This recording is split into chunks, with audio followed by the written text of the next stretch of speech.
A Chilling Christmas Eve, a psychological thriller by Susan Specht Oram. Narrated by Robin McAlpine. Chapter 1, Francesca. We gathered around the Christmas tree, sipping hot spiced cider, but froze when my phone rang. My eyes flicked around the room because the two people I cared about most were here with me. I'd told friends not to call because I'd be busy hosting family on Christmas Eve. My younger brother Troy arched his eyebrows, issuing a silent scolding for leaving my phone on. Mom said, "I thought we agreed to turn off our phones and celebrate the holiday together." Troy nodded, scratching his stubbled chin. My phone rang again. Whoever it was really wanted to reach me on a dark, dreary Christmas Eve in the rainy Pacific Northwest. I held my breath and waited for it to stop. My fingers twitched and I leaned over, drawn to the device resting on the coffee table, trying to covertly see who was calling. Despite feeling rude to my brother and mother, I stared at the screen. It must be important for someone to call several times in a row on a night when many people were home with family. My pulse picked up when I saw the caller's name, and a wave of guilt washed over me. I told Mom, "It's Grandma. I'll answer it." Mom and Troy frowned. I picked up the phone and said, "Hi, Grandma. Merry Christmas." "Hello, Francesca, and it's not Mary here. I'll tell you why in a minute. Is anyone there with you?" I bit my lower lip and looked at Mom and my brother. They shook their heads as if to say I shouldn't tell my grandmother they were here. But it was too late for that because I wasn't going to keep secrets from my paternal grandmother.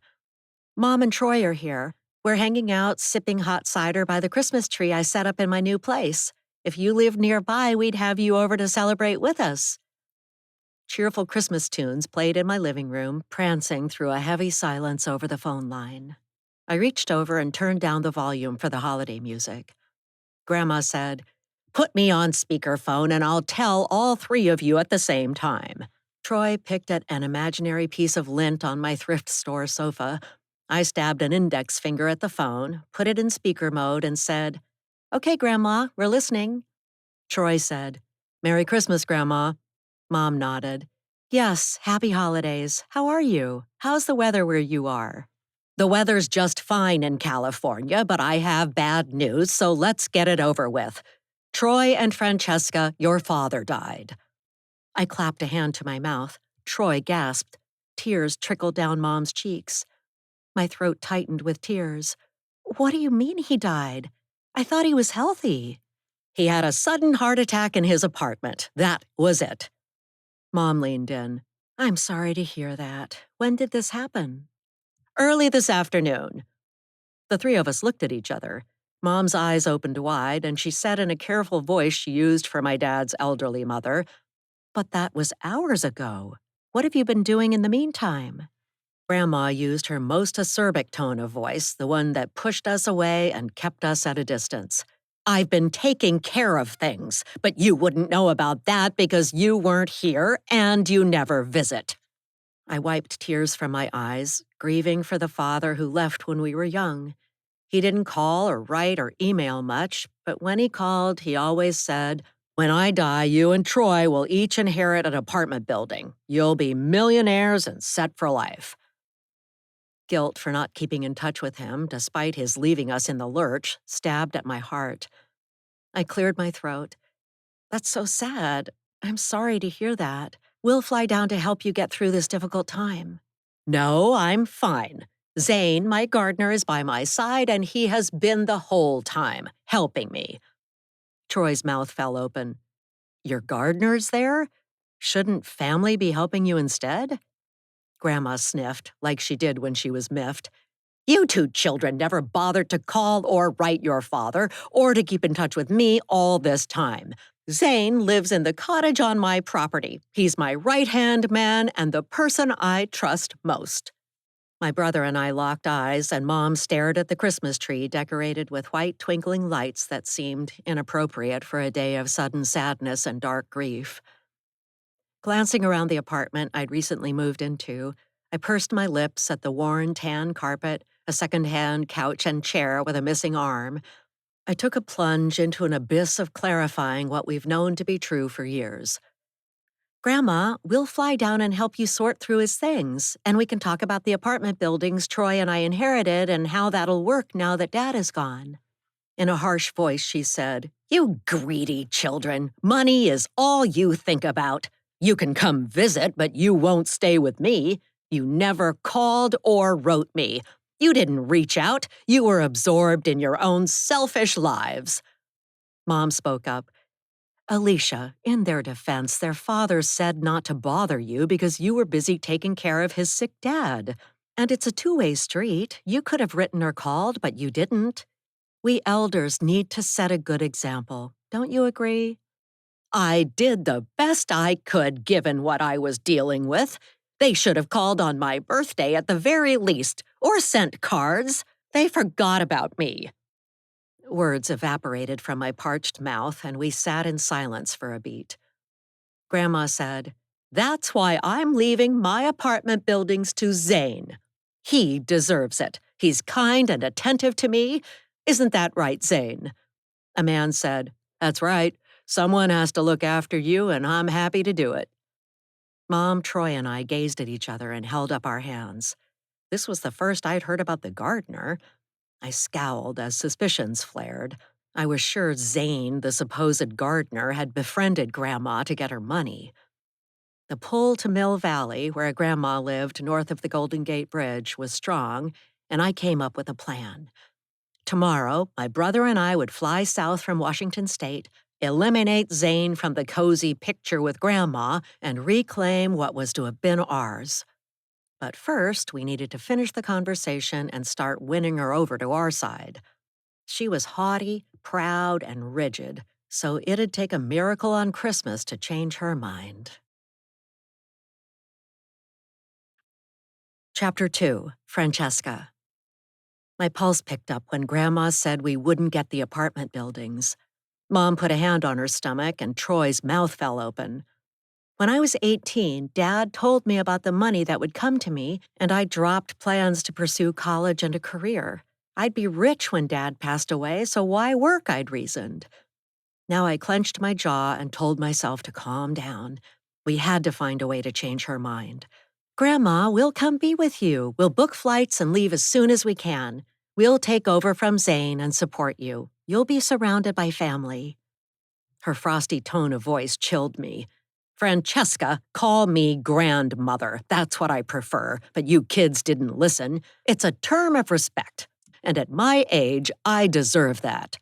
I rolled my eyes. She managed to make Dad's death all about her, twisting things around. No wonder he groused about her when I was young and said he didn't like her controlling ways, but he sure grinned when her Christmas and birthday checks for him arrived. One year, she sent him a new blue hardtop convertible sports coupe. Although he complained bitterly about her, he left us and moved home to live in one of her apartment buildings. He never did get a job. I said, "Grandmother, you turned 91 last March, isn't that right?" "You'd know the answer to that if you kept in touch." Mom said, "Let's go back to the subject of the apartment buildings the kids were promised. Biff said he wrote it in his will that he was leaving the two buildings to Troy and Francesca." "That's not true." Mom said, "That's what he told me when we last spoke." Troy and I nodded, and Troy said, "That's what Dad said." I chimed in, "He did."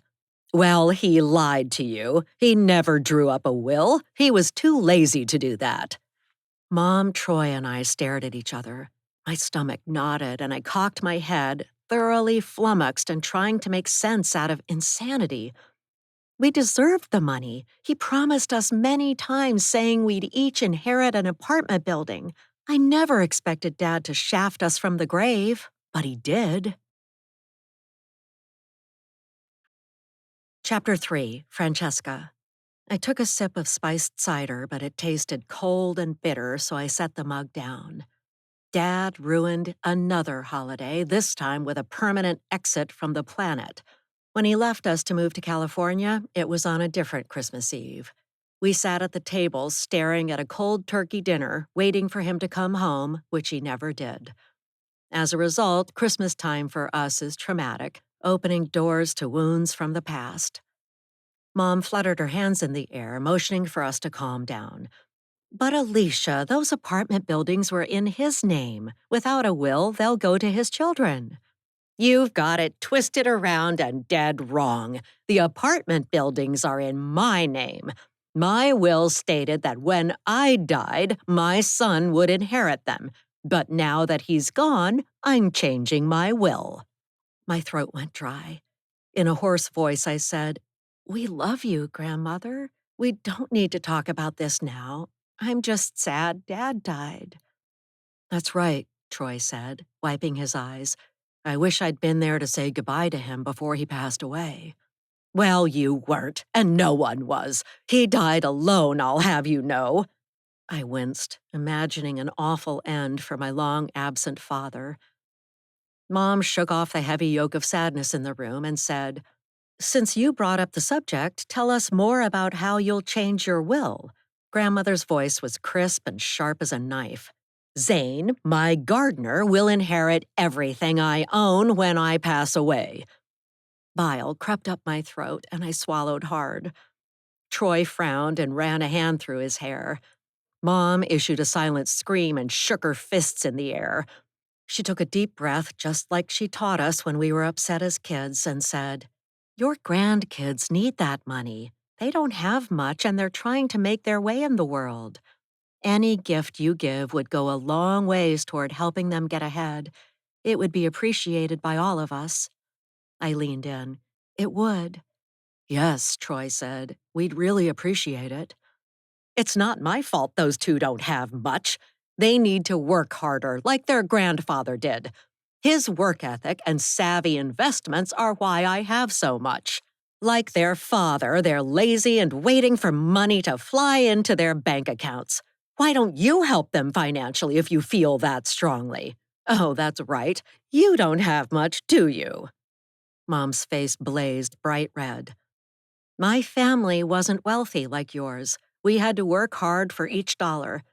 But we know how to be happy and find joy in each moment. I'll help the kids make arrangements to fly down and see you. Instead of naming Zane to inherit everything, shouldn't it be family first?" "He's been by my side the whole time, helping me. That's why I asked him to move into the house so I could call him anytime in case I fell or needed something. Biff didn't want to be bothered with helping an old lady like me. He kept to himself, holed up in a dark apartment, ordering pizza deliveries and shuffling to the corner store for booze. His father and I were deeply disappointed in him. We paid for his master's degree in sociology and later learned he rarely attended classes because he was partying too much. He never earned a dime from all the money we spent on his education. Francesca and Troy, don't be like your father. Make something of yourselves because I won't be helping you." Tears trickled down my cheeks. Dad said my grandmother was a cold-hearted witch, and he was right. Despite my growing dislike for my wealthy relative, I wanted to see her, change her mind, and perhaps say a last goodbye to my dad. Letting my gaze roam over my living room, I cleared my throat. "I'll let you know our travel arrangements. Are you sure we can't stay with you? It'd mean a lot to us, and we'd be there to offer you emotional support." She cackled. "You're strangers to me, so don't bother coming. If you do, stay at the motel by the highway. I don't care if I see you. Goodbye." I said, "I'm sorry about Dad, and thanks for letting us know. We'll see you soon." But Grandmother had already hung up, and the only reply I heard was a dull dial tone. With a sigh, I said to my mother and brother, "Well, that was a surprise." Troy blew out a breath. "Merry Christmas, everyone." Mom glared at my phone as if it was the device's fault for ruining our evening. "You two need to go down there and convince her to put you in the will, not the gardener, whatever his name was." "Zane," I said. "His name was Zane."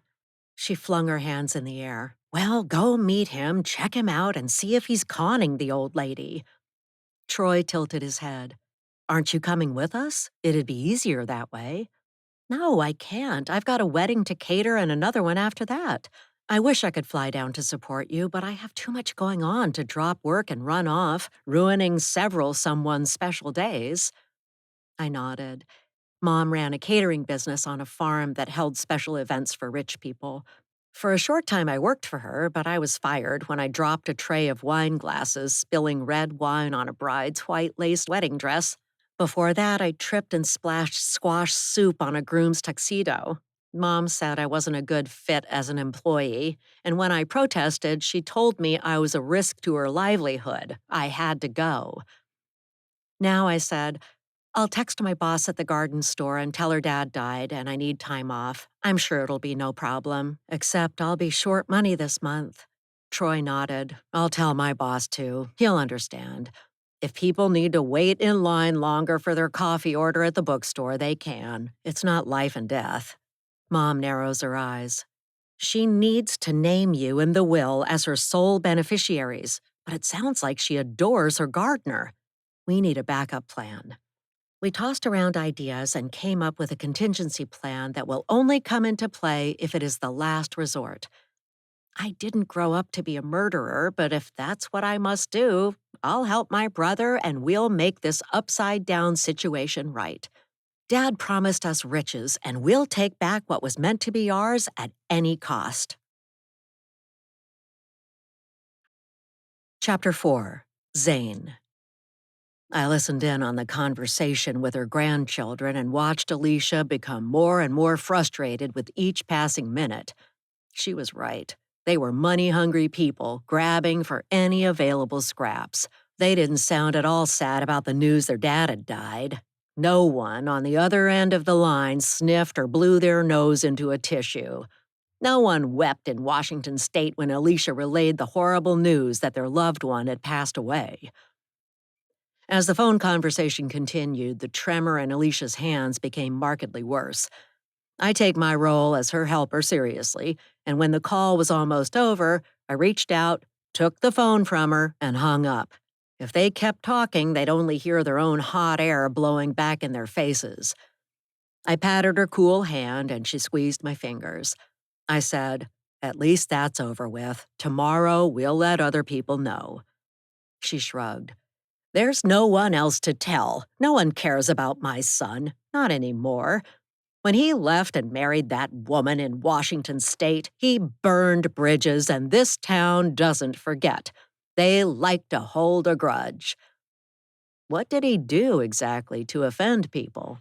I don't want to talk about it now. That phone call really took the wind out of my sails. Will you help me get to bed? I will. Would you like a heating pad or a hot water bottle to warm your feet? Both, please. I'm so glad you're here, Zane. You're the only one who cares about me. I brought over her walker and helped her up from a chair, staying by her side as she shuffled her way to the bathroom and then to bed. She sat down on the edge of the mattress and wiped her brow. It's been a big day for us, hasn't it? I'm worn out. I helped her lean back, raised her legs, and put her head on a pillow. She coughed. Will you pull up the blanket and tuck me in? I'm too exhausted to do that. I pulled up a heavy wool Hudson Bay blanket. There you are. Do you need a sleeping pill tonight? She wrinkled her nose. No, you know I don't like taking those. I'll be fine. Thank you. And please lock up the house before you go to bed. I leaned down and gave her cheek a quick peck. I will. Good night. See you in the morning. I left her room and tromped downstairs, glancing around the opulent surroundings filled with elegant furniture, plush hand-knotted rugs, and expensive paintings. After she's gone, I'll be relieved not to carry her downstairs and upstairs each morning and night. I'll live here in the house and hire landscapers to maintain the lush grounds. I'll retire, which tragically is something my mother and father didn't get to do. Years of working too hard brought them early deaths. I opened French doors and stepped outside, looking up. Stars sparkled in a night sky. Forgive me, I whispered to my dear departed parents. All my work and training brought me to this moment, and I covet what she has.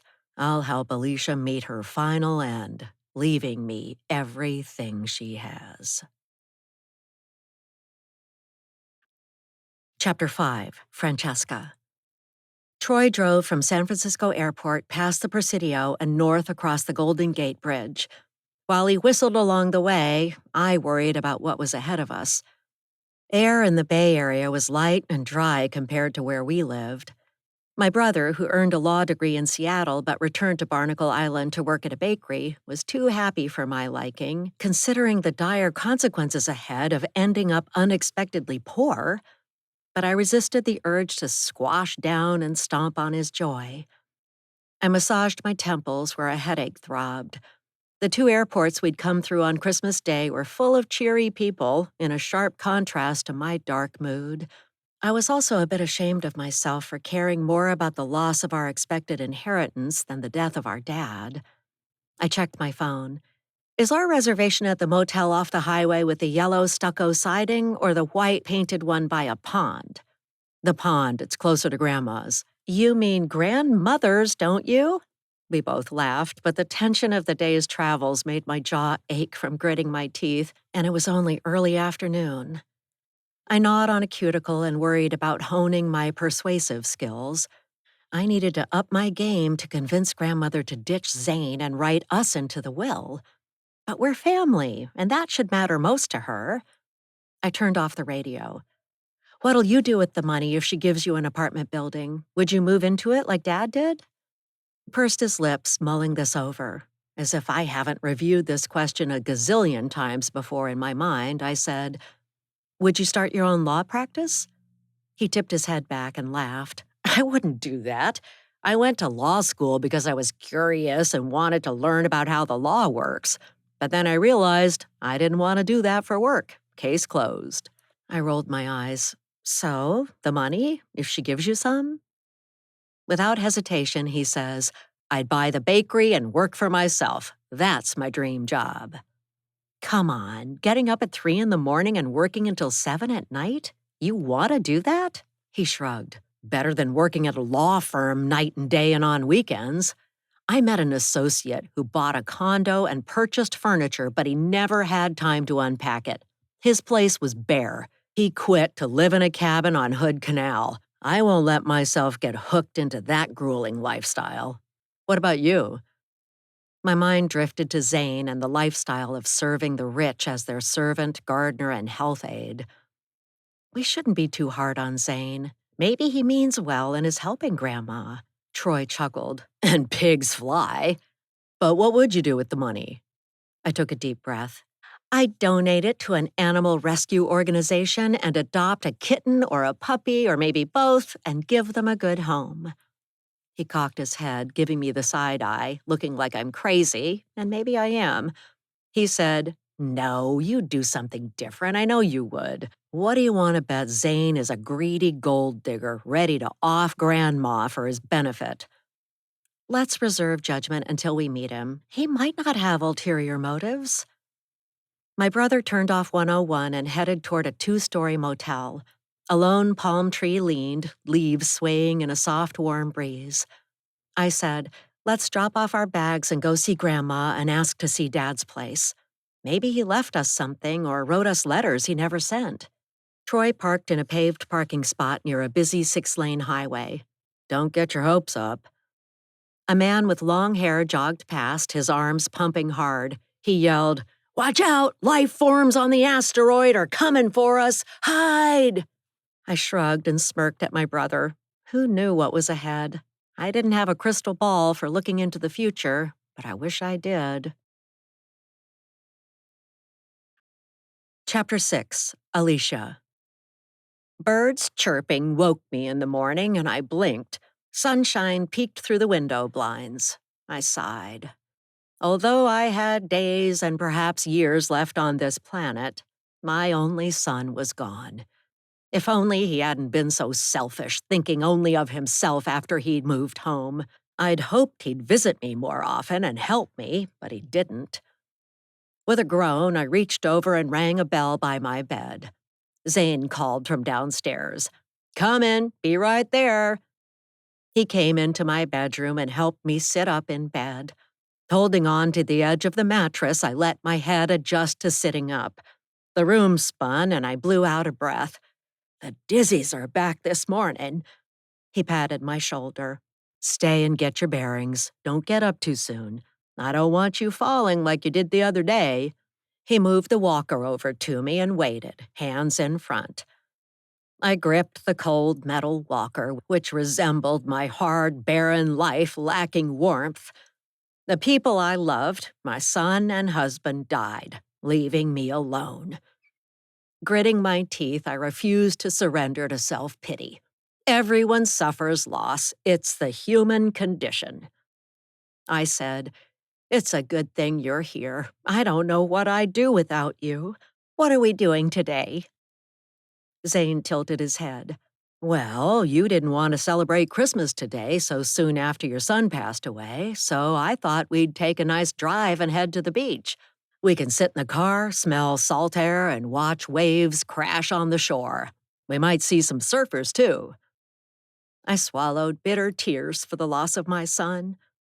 "That's a good plan. Did those grandkids call to say if they're coming?" "Yes, they'll be here in a few hours." I scowled. They never showed up before, but now that their father died, they flew here to beg for money. "We'll keep our own schedule and go to the beach. If they show up and find no one here, it's their own fault." A flicker of a smile passed across Zane's face, but he wiped it away. I said, "Help me up. I need to go to the bathroom, and thank you for all you do for me." Chapter 7. Zane. Alicia hobbled into the bathroom and shut the door. She's avoided using adult diapers, but she's not far from that one-way aging cliff. I saw it with my extended relatives when I wasn't out on a job pruning and raking. First was a walker, then adult diapers, followed by an event such as a fall or a fire, and ending with a funeral casket or urn for the ashes. When I accepted Alicia's offer to move in and help her, she was alone. It'd be a shame for her to die and leave millions to thankless, unseen relatives. The toilet flushed and I opened the blinds, letting light flood into the room. I put my hands on my hips and sighed, scanning the grounds. I wanted a life of my own and a love to cherish and spend Christmas with, but instead I'm trapped with an old lady, biding my time until her death. I've entered a strange bubble where time is warped and Alicia and I are both poised waiting for her death. The bathroom door opened and Alicia shuffled out with a smile on her face and her white hair brushed. I strode over and helped her hobble to the top of the stairs. "Ready?" I said. "Go ahead." I picked her up and carried her down the steps, wondering how many more times my back and spirit can take this. I've considered hastening the process of her greeting a final end where she'd fall down the stairs or drown in a bath, but my conscience won't let me do that. I placed her in a wheelchair waiting at the bottom of the stairs and went back up for the walker. I suggested she buy 2 of them, one for each floor of the massive house, but she didn't want to spend the money and said it was unnecessary. She frowned, made a fist, and thumped on the wheelchair arm. "Save money whenever you can. You never know when you'll need it." I carried the walker down to the first floor. Surely she won't live another year. I've suspended my life to be in service to her, but the sacrifice will be worth it in the end. My parents would be proud of me if they were alive. This is the work they trained me to do. Bow down, hold your tongue, and good things will come. Chapter 8. Francesca. I grabbed my bag from the car and yawned. This morning, I woke to a screeching alarm at 5, and it was dark when my brother Troy picked me up and drove to Seattle, navigating through thick clots of traffic to SeaTac Airport. I followed my brother, who had a spring in his step, toward the motel. Troy is a golden retriever, always ready for a new adventure. The motel was worn and built 90 or more years ago, but the price was right, and it was near Grandma's place, nestled in the Shishi town of Mill Valley. The other places cost too much for us. A room in a boutique hotel near the Sweetwater music venue cost more than I make in a month. Swallowing tears, I recalled how Grandma rebuffed us and didn't want us staying with her. Only a cruel person would reject our overtures at friendliness on the day our dad died.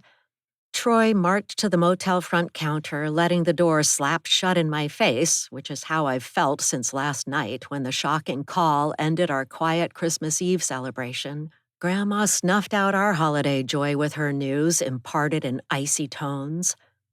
Growing up, I doubted my dad's version of her was true, but last night she sounded like an old woman with a cold, hard heart. I wanted to work tricks to warm her so the family freeze ends and will get written into the will.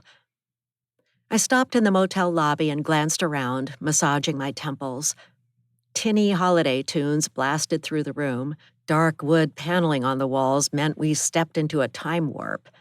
A jolly man with rosy cheeks behind the counter wore a red Santa hat with white fur. He scratched his forehead, told my brother where to sign, and handed us 2 key cards. Troy waved, and we moved down a plaid-carpeted hallway to our room with 2 double beds.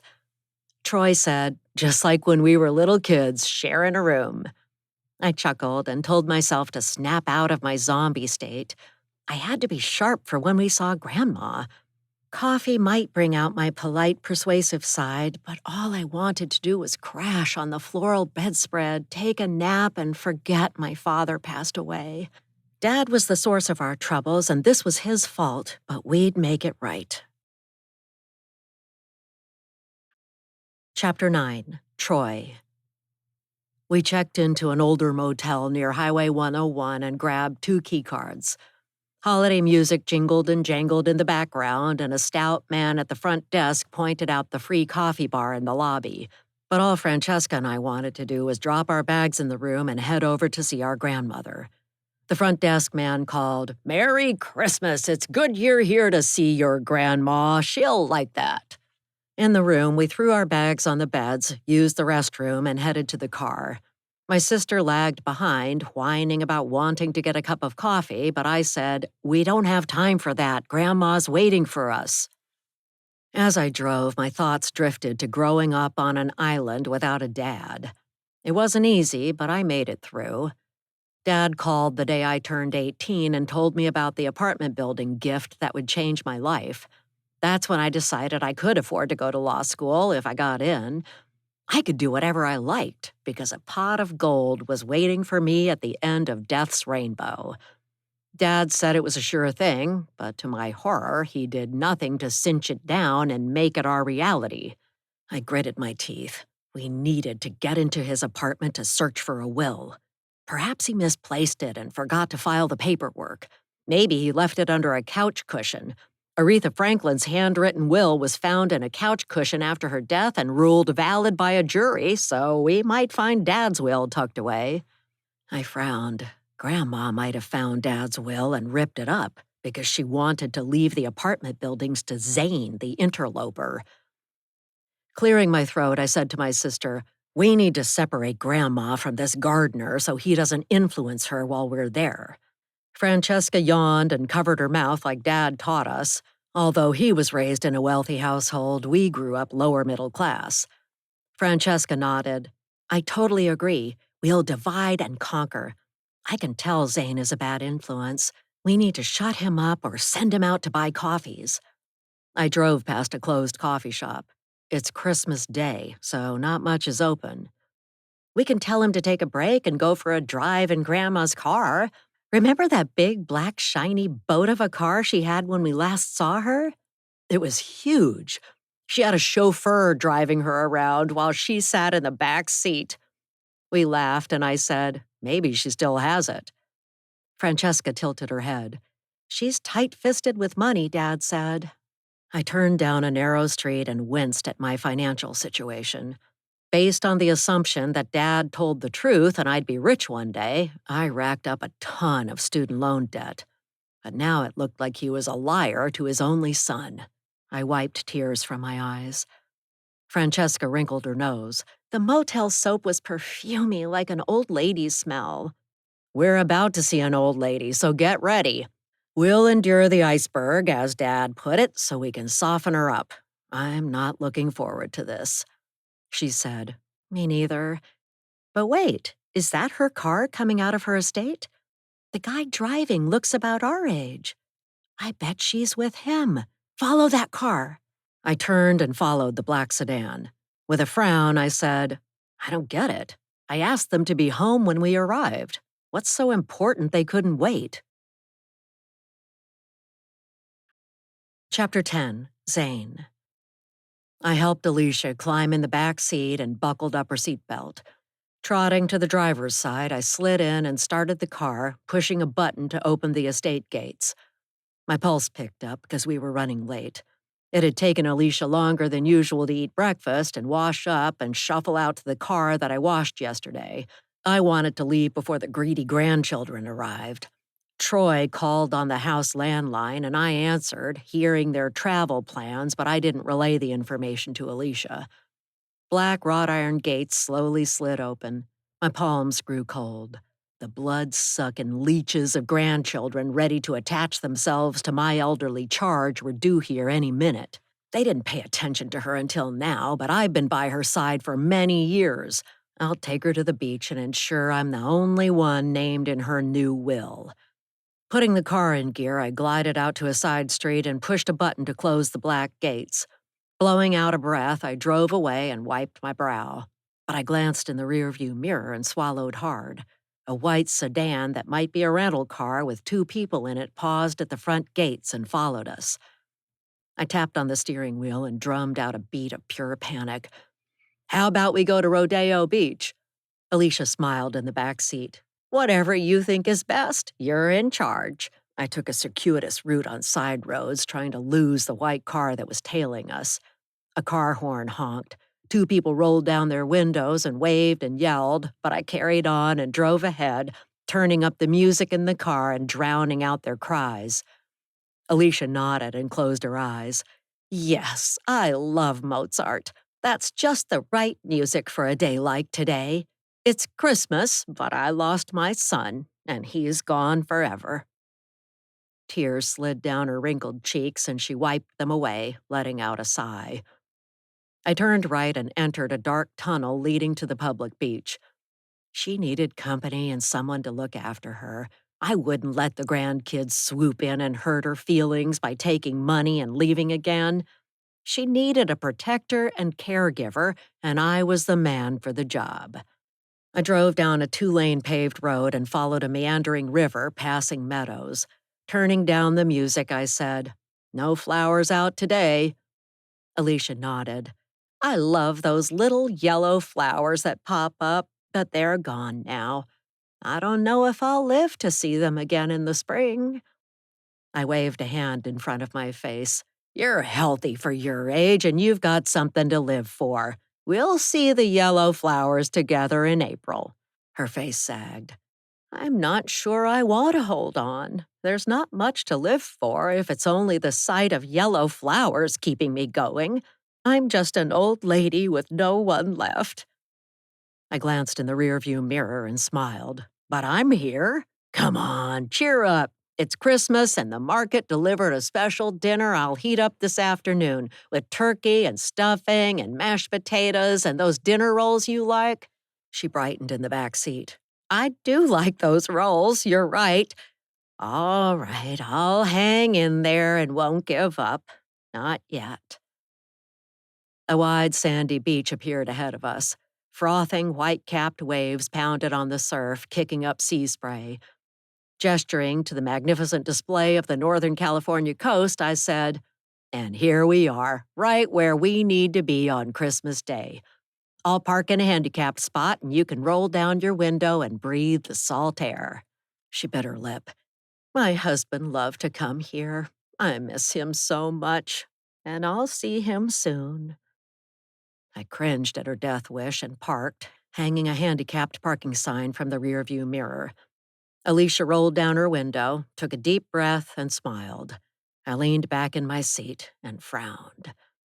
The white sedan, with 2 passengers about the right age to be Alicia's grandchildren, entered the parking area and crept toward us. My chest tightened. I didn't want Alicia to deal with a confrontation, not after having just dealt with calling the crematorium yesterday to cart away her son's body. She deserved a day of peace and quiet after her angst and loss. I started the car and crept forward. Alicia said in a gravelly voice, "Why are we leaving? I want to stay longer. We only just got here." The white sedan turned and stopped in front of me, blocking us in. With a sigh, I braked. Here we go, I thought. Those kids are going to swarm out of the car like angry bees, but I won't let them sting Alicia. She means well, even though she can be crusty and cold at times. They don't know her like I do, and they haven't seen her kindler, gentler side, which swoops by every so often, like a rare comet. Chapter 11, Francesca. We drove up to my grandmother's house, and I pointed, nudging my brother, who was driving. "Look, she's leaving. The gates are closing and they're driving away. Follow them." Troy hunched over the wheel, frowning. I bet that groundskeeper didn't tell her we were coming. I knew I couldn't trust him. Patting his arm, I shook my head. Maybe something important came up, like she suddenly had to go to church because she's upset Dad died. She didn't sound that upset about it yesterday. I said, "I was pretty broken up despite not seeing him for years. It's just the thought of not having a father, you know? It's like a limb was cut off, one I didn't use, but still, I notice it's missing." Troy took a sharp turn, following a shiny black car. I felt like that too, and still do. Man, that guy isn't making it easy for me to stay behind him. He's ignoring us on purpose. Let's roll down the windows and wave our hands to flag them down. I want to see Grandma. I rolled down my window, yelled to the car ahead, and waved my hands, but the black car didn't slow down. Troy did the same and shrugged.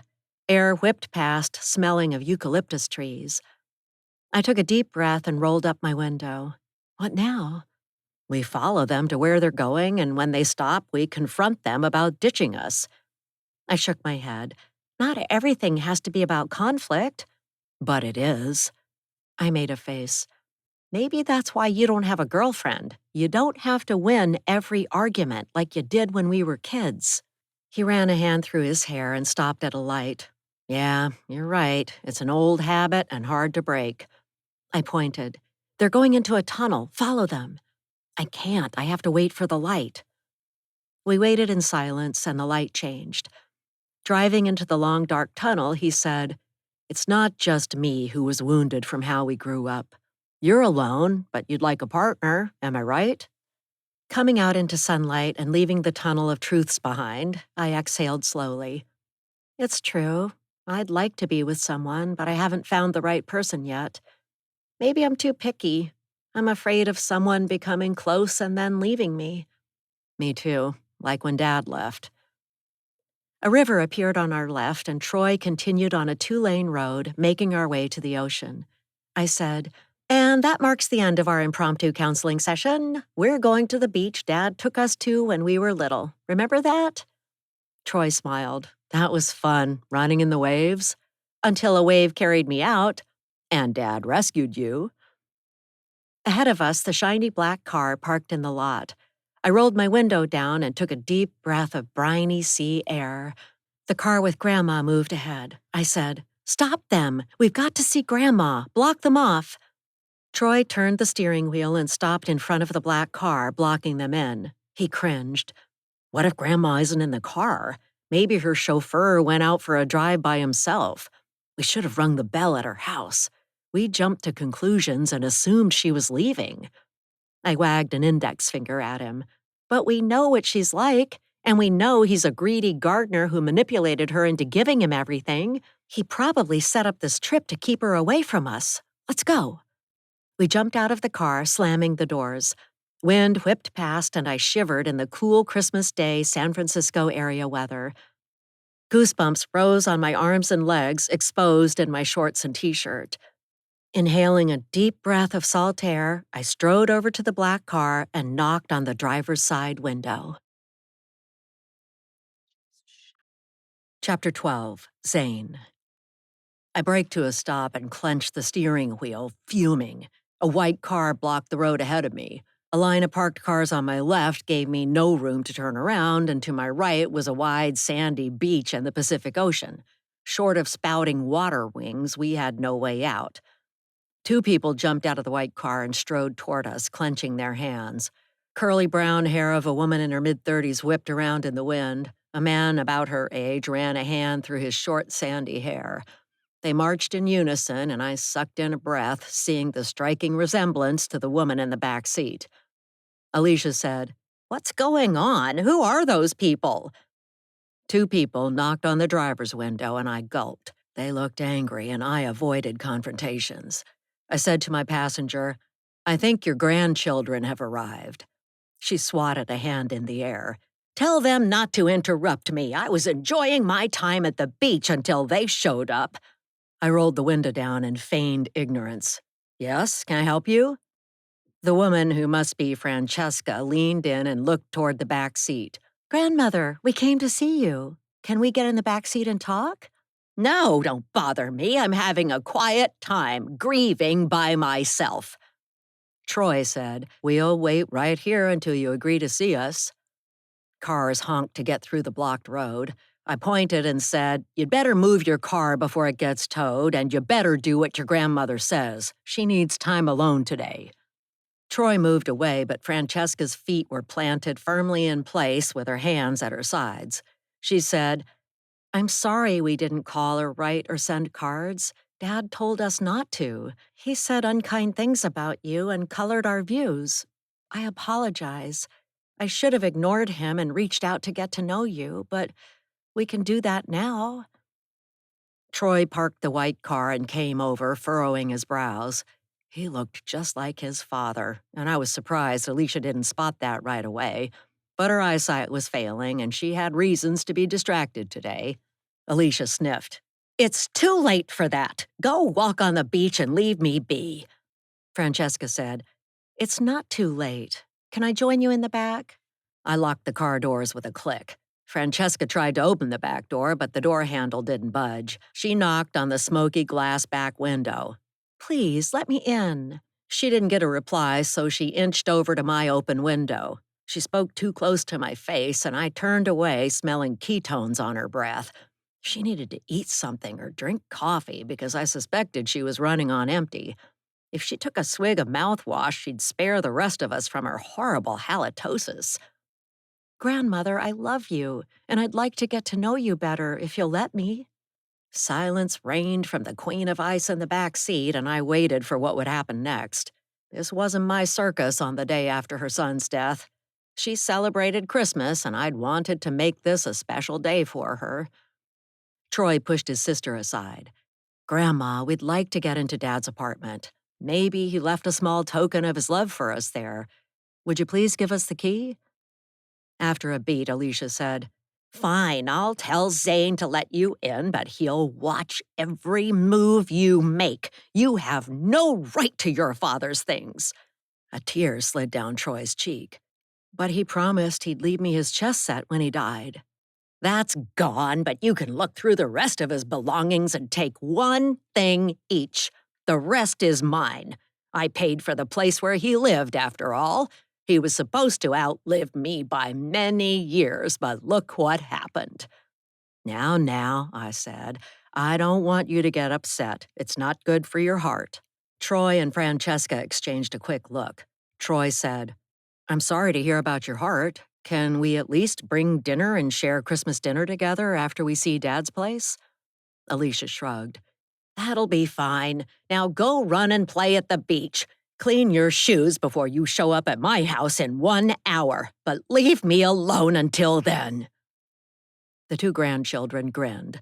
Francesca said, "I'm looking forward to it." Troy nodded. "Great, see you then." They ran off to the beach, hair flying in the stiff breeze and laughing like two little kids. I bit my lip, snuffed out a growing ember of jealousy, and said, "You're not seriously going to entertain them tonight, are you? I thought the idea was to keep them at a distance." Alicia said, "Let's not talk for a while. Take me back to that other parking spot. You've been kind to me, but what I do with my family is my own business." A chill swept over me, and I shuddered at the thought of losing everything I'd hoped for and planned on. I'd worked as her aide for little pay, free accommodations, and a heavy burden of being on call 24/7 with no vacation time. Yes, ma'am, whatever you say. Chapter 13, Alicia. Zane parked in my preferred spot, and I rolled down my window, letting the breeze swish past. I won't let my sniveling grown grandkids muscle their way into my life, but it's Christmas and they deserve to share it with family. I wiped a tear from my cheek as I inhaled sea air. I knew what it was like to be alone on a holiday from my life before I married my husband. All I could afford was a bowl of oatmeal for Christmas dinner, and I ate it in my cold apartment, accompanied by a family of sturdy cockroaches. I'd tried to banish them, but they wouldn't leave, so I grew to accept my permanent skittering guests. I scanned the beach and saw the two racing down the beach barefoot, tagging each other. Francesca was right. Her father didn't like me one bit, and he made it his mission to poison everyone else who entered his orbit. Everyone was sucked into his views and believed him, except for his ex-wife. She had a good head on her shoulders. I closed the window, shut out the wind, and banished thoughts about my son to the other side of the ocean. He wasn't worth wallowing in grief or losing sleep. He was a dud from the beginning when he wouldn't talk until he was 4, making me ashamed in front of my friends. Drive, Zane. Let's go home. He nodded and the car started, creeping forward like my life in my later years. Time has slowed, and every day takes a year.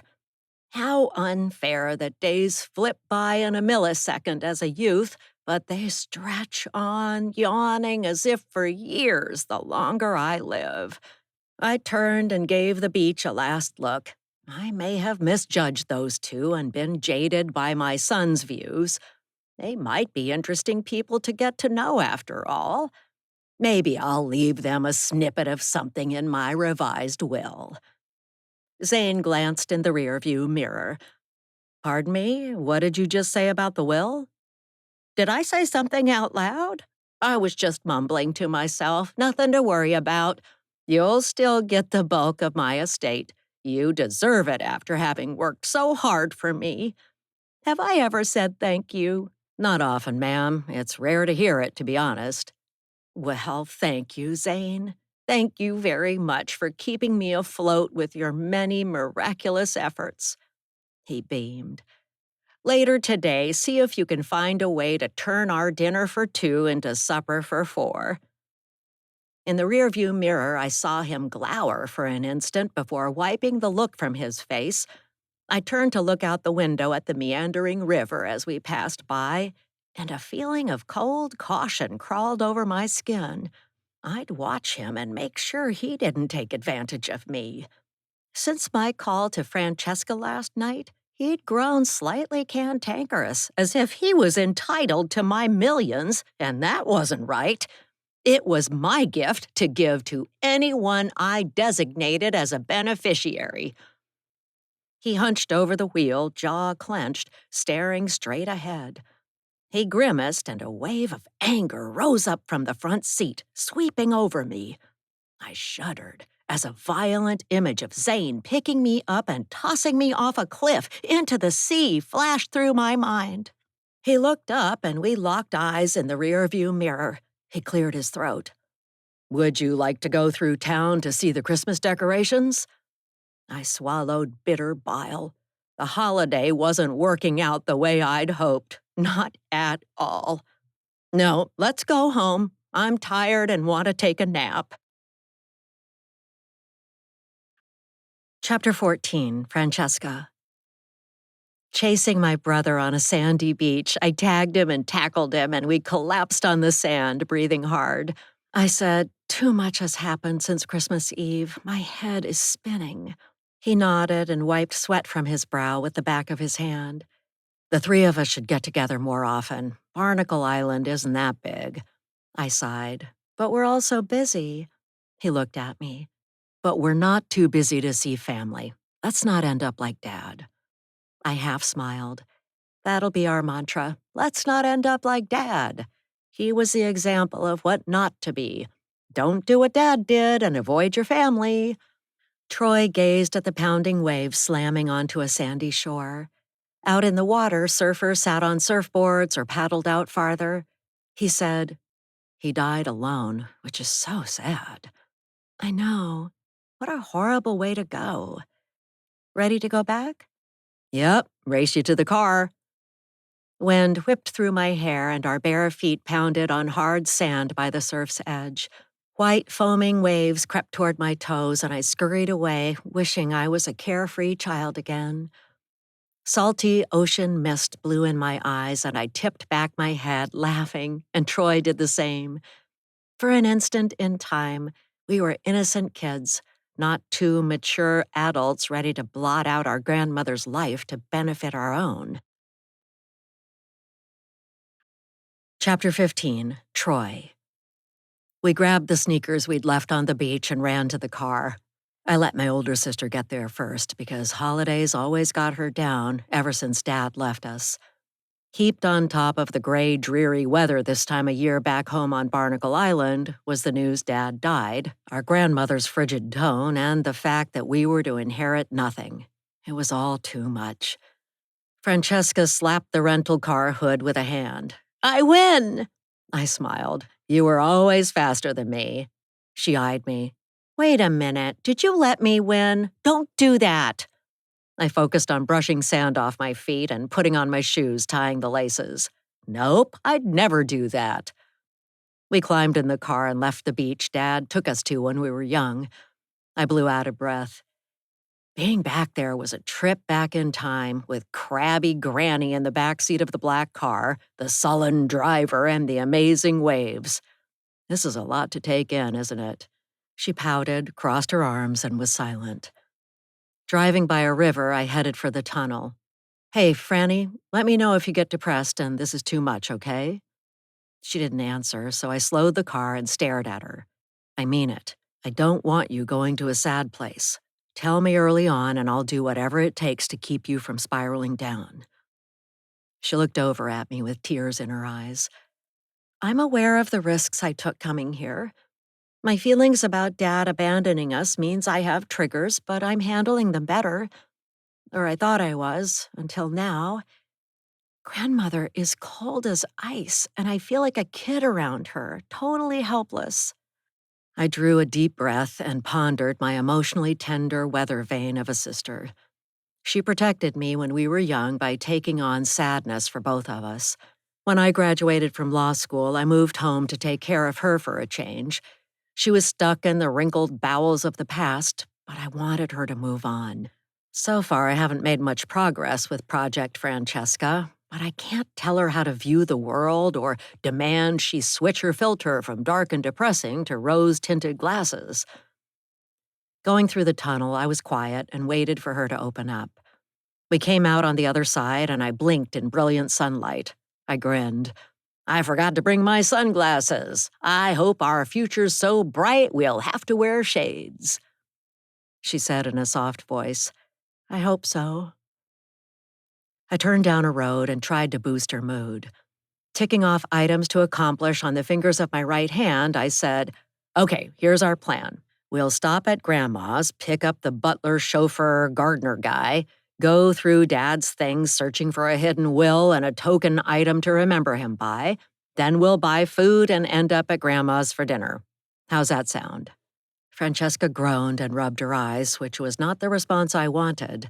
I'd hoped to distract her from her internal potential storm of bad feelings.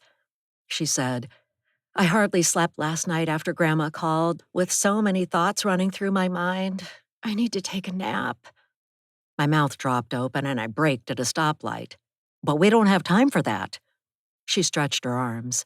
Can't we stop at the motel for 20 minutes? That's all I need. I gripped the wheel tight. I didn't want to be late to see our battle axe of a grandmother. In a gentle tone of voice, I said, at the beach, Grandma shows signs of softening her mood toward us. We need to keep the momentum going, and I don't want to be late. That'd tick her off.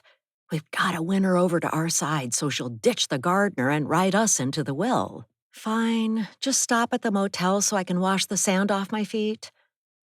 I turned the car away from Grandma's and steered toward the dated motel by the highway. Letting out a sigh, I wished I could wave a wand over my sister's mood, transforming her into a happy person.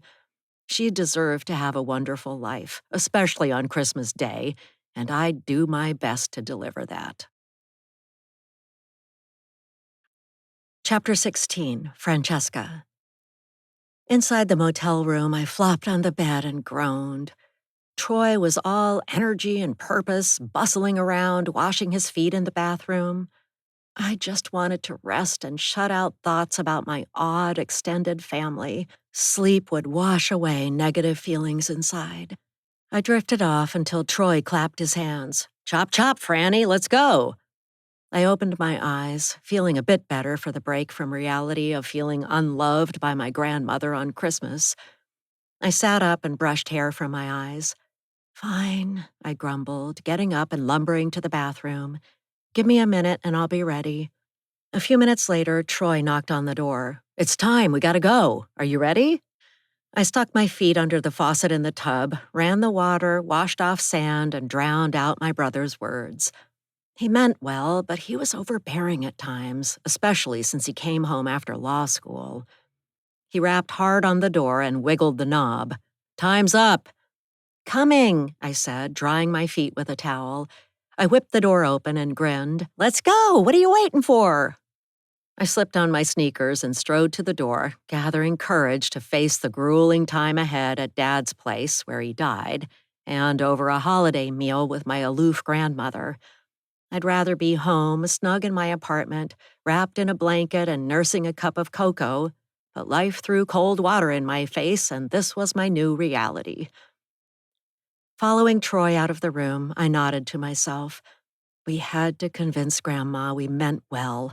Like a spigot in the bathtub, I wanted her to turn on the money tap, release me from being poor, and know I'd be rich when she passed away. Climbing in the car, Troy drove out of the parking lot, but I said, I left my purse with my hairbrush at the motel. I have to go back to get it. He pressed his lips together and turned the car around. Fine, go get it, but make it fast. We've got to be on time. Chapter 17, Zane. The sky was blue, sunshine shone bright, but at the estate, my mood was dark. I helped the old lady get into bed and pulled down the blinds in her room. I trotted down the stairs and frowned. She shouldn't have told the grandchildren I'd be their guide when they looked around their father's apartment. I work for her, not them. It was bad enough yesterday being in the stuffy apartment with a dead body until the mortuary workers arrived. I rubbed my aching neck. Alicia shot me darts with negative looks on the way home. I'm worn out from working long hours each day and being at her beck and call. These two people fly in and they're poised to take, but I've slaved away for their relative. They are mercenary and motivated by money, with pretend fake pleasant voices cooing at Alicia near the beach, but all they want is her money. I know what that smells like because I'm the same way, but I cover it up better. My father taught me to be polite and obsequious. I went in the kitchen and brewed myself a coffee, using the new machine, and sat facing the grounds I maintain. But the bitter brew tasted off, and I scowled, setting down the cup. I needed a plan to keep them from fawning on Alicia and winning her over. Water in the swimming pool glimmered in the sun, offering a simple solution, and I nodded. The grandkids will drown, and I'll tell the police they were drunk and went swimming, but I'll hold their heads under and help them along the last mile. I'll add sleeping pills to their drinks before I do the deed. No one will be the wiser, and I'll protect what's meant to be mine. Chapter 18, Francesca. We arrived at Grandma's place, and I hopped out, ringing a buzzer, but the black gates didn't swing open. A man's voice came through a speaker. Wait out there, he said. I'll join you. He hurried out of the house, closed the door behind him, and strode out through a side gate. Putting a finger to his lips, he said, Your grandmother's sleeping, and she needs to rest. We'll go in your car. I'll show you where your father lived." My stomach knotted, picturing where Dad died, but I tamped down my queasy feelings. I wanted to go through his things and see if he left a note or a treasure for me. Maybe I'd find his will. My brother would look up to me like he did when we were kids, and I'd be a hero. I gestured to the car where Troy waited at the wheel, his jaw clenched. "Why don't you sit up front and give directions? I'll get in back." He nodded. "That'll be fine." I nodded, thinking he was a stiff, formal creature, but then again he was grandmother's servant and hired help. Maybe he thought it was best to keep a distance between staff and family. He was about our age, with curly brown hair cut short. We climbed in the car and I buckled up and back. Sniffing the air, I detected the faint odor of baby powder coming off the gardener. I shrugged. Maybe he smelled like that from working for and helping the old lady. Zane pointed and told Troy to back out of the driveway, go straight ahead, then go right and turn left. I leaned forward. "How long have you worked for my grandma?" He paused a beat.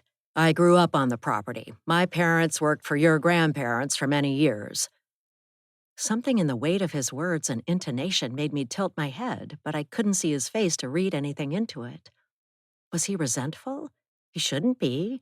After all, grandmother said she'd leave everything she had to him. I smiled to myself and looked down, not wanting Zane to see my eyes. My brother and I were about to change Grandma's plans and cut the gardener out. He just didn't know it yet. Troy glanced over. "Do your folks still live there?" He shook his head. "Nope, sadly, they passed away." A heavy silence filled the car. We passed big old gnarled trees and turned onto Miller Avenue, lined with stores. A high school kid wearing a helmet blasted past us on the right side of the road, gunning his electric bike. In a bitter voice, Zane said, "My folks never had a day off in all the years they worked there. Their bodies wore out. I think that's why they died early." I cringed as the thought crossed my mind that my grandparents might have been cruel, inconsiderate, rich snobs under a veneer of polished public personas.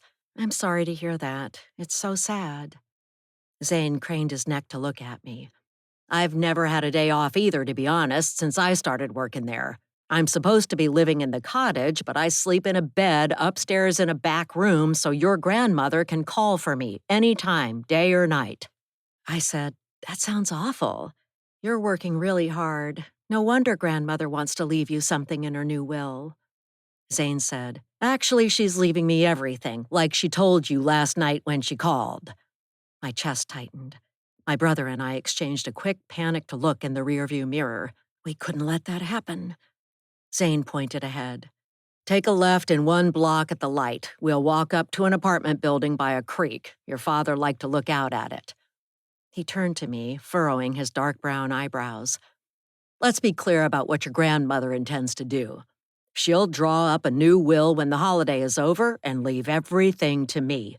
You two haven't been around, but I've taken care of all her needs for years. You can't just pop in when it suits you, expecting to grab money and run back home." I chewed on the inside of my cheek. I hadn't expected the gardener to have a backbone and defend himself. I thought he'd be a meek, mild-mannered man bowing down to Grandma and the strong, silent type with us. But this guy had guts. He was fending off attacks and shutting us down before we had a chance to launch our plan. Troy said, "Our father promised us those buildings. We have a right to come down here and take back what was to be ours." Zane said, "Park over there, we'll walk up to the building." Troy parked by the curb and traffic swished past. I shook off the strange, aggressive vibes from our car ride and climbed out of the car on the sidewalk side. Zane pointed. "He lived up there." I looked up at a brown shingled building with white trim where Dad died. Tall redwood trees towered over it, providing shade on a sunny day. I rubbed my forehead. Standing in the sun on Christmas Day was surreal, not to mention having a dead dad. Troy patted my shoulder. "It's weird being here, isn't it?" "Follow me," Zane said and walked up a drive. We tromped behind him, and I wondered what we'd find in Dad's apartment. I crossed my fingers and hoped we'd find a dusty will naming us as beneficiaries to the two buildings. An ugly thought fluttered through my mind, and I made a face. Even if he had a will, it wouldn't make a difference because Grandma had lived longer than him, against all odds. The buildings were in her name. She could do what she liked with them. I frowned and marched ahead.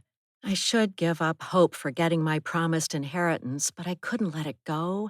I'd held this vision of my future for years, and I had to wrestle it into fruition. With a sinking feeling in my stomach, I plodded up a set of wooden steps. Zane held an exterior door open for me and gestured down a hallway. "After you." I squinted in dim light and stepped inside. "Which one is it?" I asked, hit with the realization that he had known my dad far better than I did near the end. Zane was the one holding my family together while he was Grandma's health aide and landscaper. I tiptoed down a carpeted hall and wrinkled my nose, smelling cooked onions. Guilt stabbed me in my gut. Zane helped my father and my grandmother, while up north on Barnacle Island, I'd led a quiet, selfish life. Zane stopped outside a door and held up a key. "This is the one." He unlocked it and stepped aside. "You go first, but you might want to breathe through your mouth." I sniffed the air and doubled over, gagging at the foul odor of recent death, rotting trash, cigarettes, cheap perfume, and booze. Troy broke out coughing and trotted over to a window, throwing it open. A breeze blew through, freshening the air, but the place still stank of regrets and things ignored for far too long. Zane perched on a hard wooden chair and put his hands together. "Have a look around and see if there's anything you'd like to take to remember him by." I shrugged. He wasn't the best dad, but we'll see. Thanks for letting us in. Troy and I pushed cardboard pizza boxes aside. On impulse, I opened one and frowned at gray, furry mold on shriveled slices. Slamming the box closed, I turned to a desk and examined overdue invoices for gas, electricity, and water bills. I said, "Looks like he wasn't worried about paying his bills." Zane said, "He expected his mother to pay his bills when he was in too deep.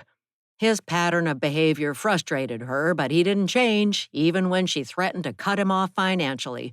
He just carried on the same way, expecting handouts." My face heated because, in a way, my brother and I are guilty of acting the same way. We're here to hop on Grandma's gravy train of money.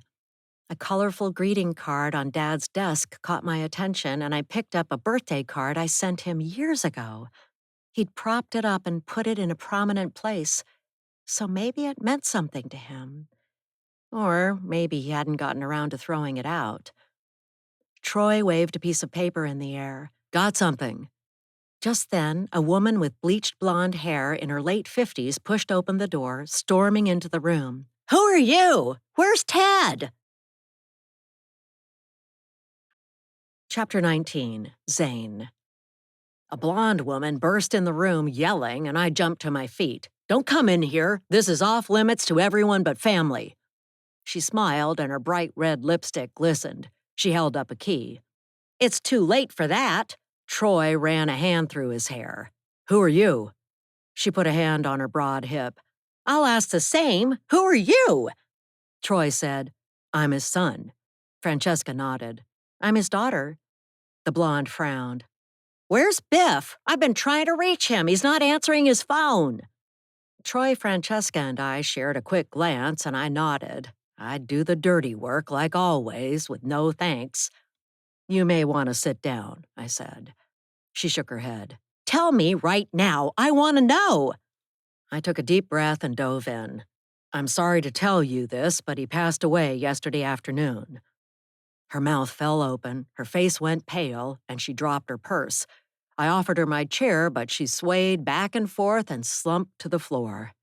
I patted the woman's cheeks, took her pulse, detecting a steady beat, and turned to the grandchildren. "She's out cold. Let's make her comfortable. She's got a pulse, and she's breathing."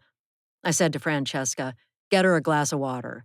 To Troy, I said, "Let's elevate her feet, put a blanket over her, and put a pillow under her head." They followed my orders, and soon the woman blinked her eyes and touched her forehead. "What happened? Is Biff really dead? He promised to take me to Vegas next week." A tear dribbled down her cheek, but I wasn't sure if it was due to Biff's death or her loss of an upcoming trip. Just rest, I said, and then you need to go home. She sat up and burst into tears. But he told me I could live here and not pay rent. I moved in yesterday morning and only left to spend Christmas Eve with my mother in Reading. I shook my head. The building is owned by his mother, and you need to leave. The woman wailed. Tears ran down her cheeks, leaving tracks in her makeup. I have nowhere to go. My things are here. She blubbered, shoulders shaking, and I finally caved. Fine, you can sleep here tonight, but tomorrow you must be gone. She sniffed and blew her nose on a tissue. Thank you. Now, if you'll all leave, I'd like to have some time to myself. I studied the two grandchildren for their take on the situation, and they shook their heads. Troy said, Unless we have something in writing, we don't know she was really Dad's girlfriend. She could be using this as an excuse to come in and take what she likes. She might be taking advantage of us. But I shook my head. I believe her, and shame on you for judging her and leaving her out in the cold on Christmas. She can sit in the kitchen while you look through things and take what you want. The blonde woman's face flushed. My things are mixed in with his. Don't take anything of mine. Please, go sit in the kitchen. I'll tell you when you can come out. Chapter 20, Francesca. My head was light, and it had been too long since my last meal. The older blonde had a key, so maybe she was telling the truth about being Dad's girlfriend. She lumbered into the kitchen, shoulders sagging with the weight of grief, and I turned to the squalor in the room. Papers were everywhere, tossed on the floor. I sniffed the air, detecting cigarette smoke, and arched my eyebrows. When Dad lived with us, he didn't smoke. I picked up a stained coffee cup and frowned at cigarette butts inside. Troy came over and said to me in a low voice, I found this before she came in.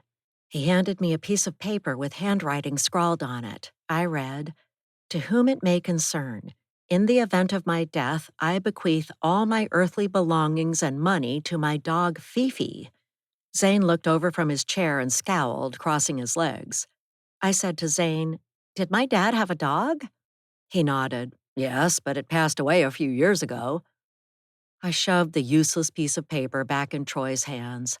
Let's keep looking. We don't have much time.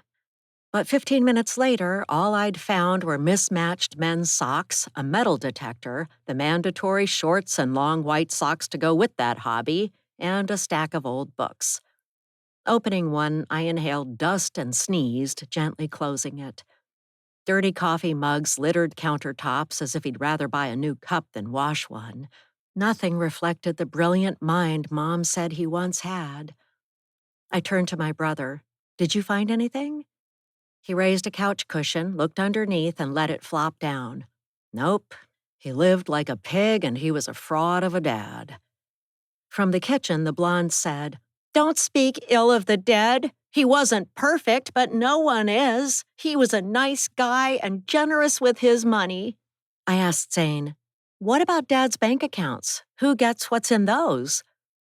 Zane emitted a long sigh and shook his head as if my brother and I were greedy, grubby children with our hands out wanting more, and I suppose we were. He said, You'll have to ask your grandmother, who was named as his beneficiaries, if she knows. The banks are closed for Christmas. From the kitchen, Dad's girlfriend said, He didn't have much, I know that. Zane narrowed his eyes at me. A man died, and yet you march in here cold-heartedly searching for a will that doesn't exist.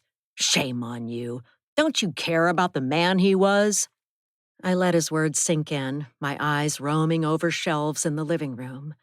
I swallowed tears and said, He left us without a word and was a dark blot in our lives. We moved on. I don't need to know more about a father who abandoned his wife and children. End of story. Silence reigned in the still room for a beat. Sunlight streamed in through a smudged window.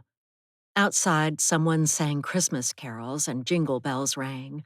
People laughed, but in Dad's apartment, the mood was somber and full of bitterness, eating away at my insides. I said to my brother, There's nothing I want here. What about you? My brother shrugged. Same, let's go. Dad's girlfriend stood in the kitchen doorway. Goodbye. Nice to meet you. Troy nodded to her. Sorry for your loss, he said to Zane. Let's go. The blonde brushed tears from her eyes. Can I come with you? I'll be alone for Christmas now that Biff is gone. It'll be lonely here without him. Troy and I locked eyes and bit our lips. We knew from experience that a holiday was not a time to be abandoned. This stranger needed comfort and companionship. Zane said in an authoritative voice, I'm sorry that won't be possible. We wish you well. She said in a wavering voice, if his mother sends a fruit basket like she did last year, I like the candied apricots dipped in chocolate. I nodded because I liked those too, back when Grandma used to send fruit gift baskets at Christmas time, but she hadn't done that for a long time. Zane gestured for Troy and I to go out. He said to Dad's girlfriend, I doubt that'll happen. She's grieving for the loss of her son and very upset. Take care of yourself. I hustled out of the apartment, ready to leave behind remnants of Dad's messy life. Zane quietly closed the door. I strode down the dim hallway, thumped downstairs, and hurried down a drive under redwood trees to the car. Crossing my arms, I swayed from side to side, waited for Troy and Zane, and brushed off a creeping sensation of grief that was climbing up the skin of my arms. I shivered in the sun and stomped my feet. My brother said, Did it creep you out being in that apartment? Yeah, me too. Let's get away from here. We hopped in and Troy started the car. In the front passenger seat, Zane turned to my brother. Did you buy food for Christmas dinner as your grandmother requested? Troy shrugged. Not yet. We haven't had time with everything else going on. Zane nodded. Let's stop at the market and pick up my order before going to the estate. That'll be enough for us, so you don't need to buy more. Your grandmother is a nice person, you know. You should give her a chance to get to know her better. I pursed my lips in the back seat and looked out the window at lamp posts decorated with white lights. My heart had been hurt once before. I wasn't about to open up and be wounded again by a family member who'd proven unworthy of trust in the past by not reaching out to us. But I'll do my best to pretend. My future depends on my brother and I pulling off a riveting, compelling Christmas family miracle. We'll drip with sincerity, create a believable, loving reunion, trick our grandmother, and get written into her new will. We'll fly home and be set for the rest of our lives, just like Dad promised us. I plastered a smile on my face. Yes, I'm looking forward to getting to know her better. She seems really nice. My brother flicked a concerned gaze at me in the rearview mirror, perhaps relaying I was laying it on too thick, so I said, Thank you for taking care of her all this time. We really appreciate what you've done. Zane stared out the window and wiped a tear from his cheek. I nodded to myself. The gardener guy was way into Grandma's good graces. We'll manipulate him, and he'll never suspect what we're doing behind his back. Chapter 21, Francesca. Troy parked outside a quaint shop with Christmas decorations in the window and a white awning. I said, I'll call Mom and stay here, but buy some sparkling cider and wine and a bouquet for Grandma. Troy and Zane went inside, and I blew out a breath, sagged back in the seat, and closed my eyes, spent from peering into our father's hidden life. I called Mom, and she picked up right away. Merry Christmas, Mom. Merry Christmas. How are you holding up? We just went to Dad's place. It was a mess, and there wasn't anything we wanted. Troy's in the store now with the gardener. How are you feeling? I've been worried. I wish I could have gone with you to help. My throat tightened with tears.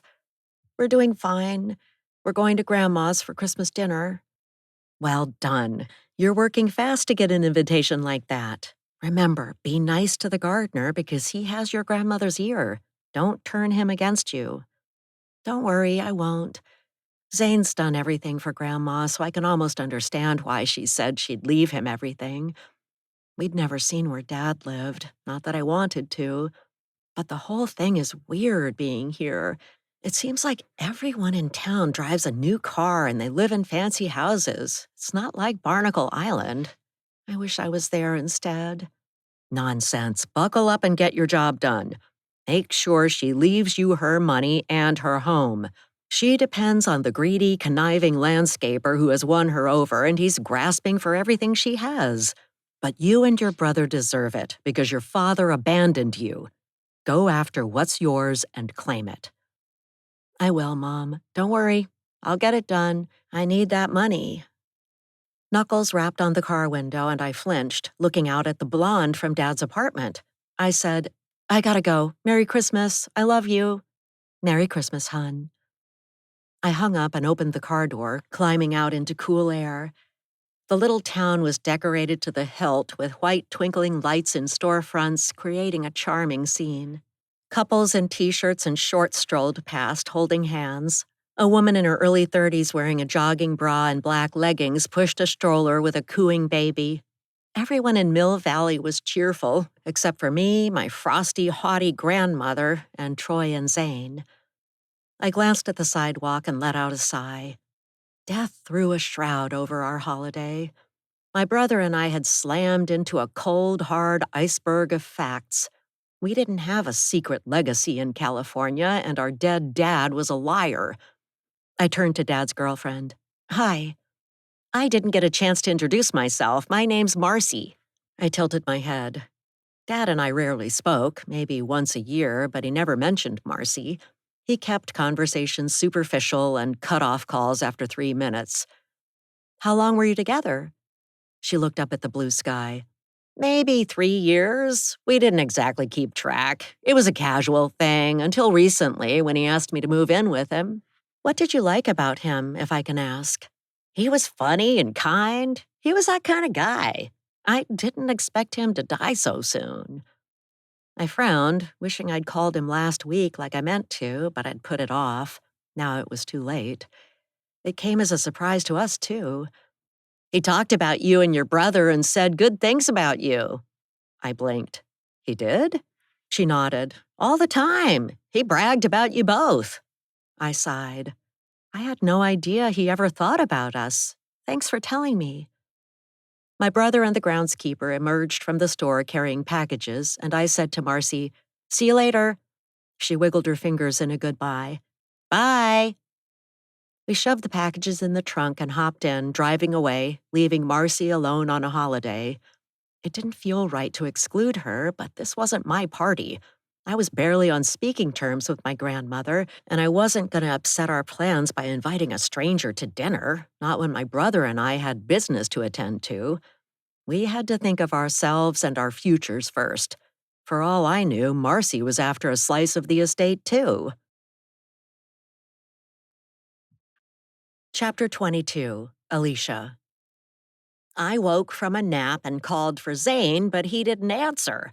I chuckled, recalling I'd told him to take the grandkids to their father's apartment. They wouldn't find any keepsakes or treasures in that heap of smelly trash. Just being there yesterday afternoon made my stomach turn. When the medics pronounced my son dead and the funeral home workers carted him away, I was glad to flee the dreary premises that reminded me of how low my son had sunk, leaving garbage and dirty dishes everywhere. Now I heard voices downstairs and the front door close. I smiled to myself and plotted a plan to cull out those who intended to deceive me. Picking up the phone, I dialed my attorney friend. Merry Christmas, Parker. Parker said in a deep voice, Merry Christmas to you. I'm going to change my will, and I'd like to see you at your earliest convenience. We can meet in the next few days to settle the details. What do you have in mind? Well, my son passed away yesterday. I'm very sorry to hear that. It's been a shock to have him pass first. A child shouldn't die before their mother does. It's not the natural way of things. And yet, sadly, it does happen all too often, but we carry on. Someone picked up the phone elsewhere in the house. I gripped the phone tight and wondered if Zane was spying on me. Or it might be the 2 grandchildren who only appeared to beg for money. Parker said, You were saying about making changes to your will? I lied to see how whoever was listening would react.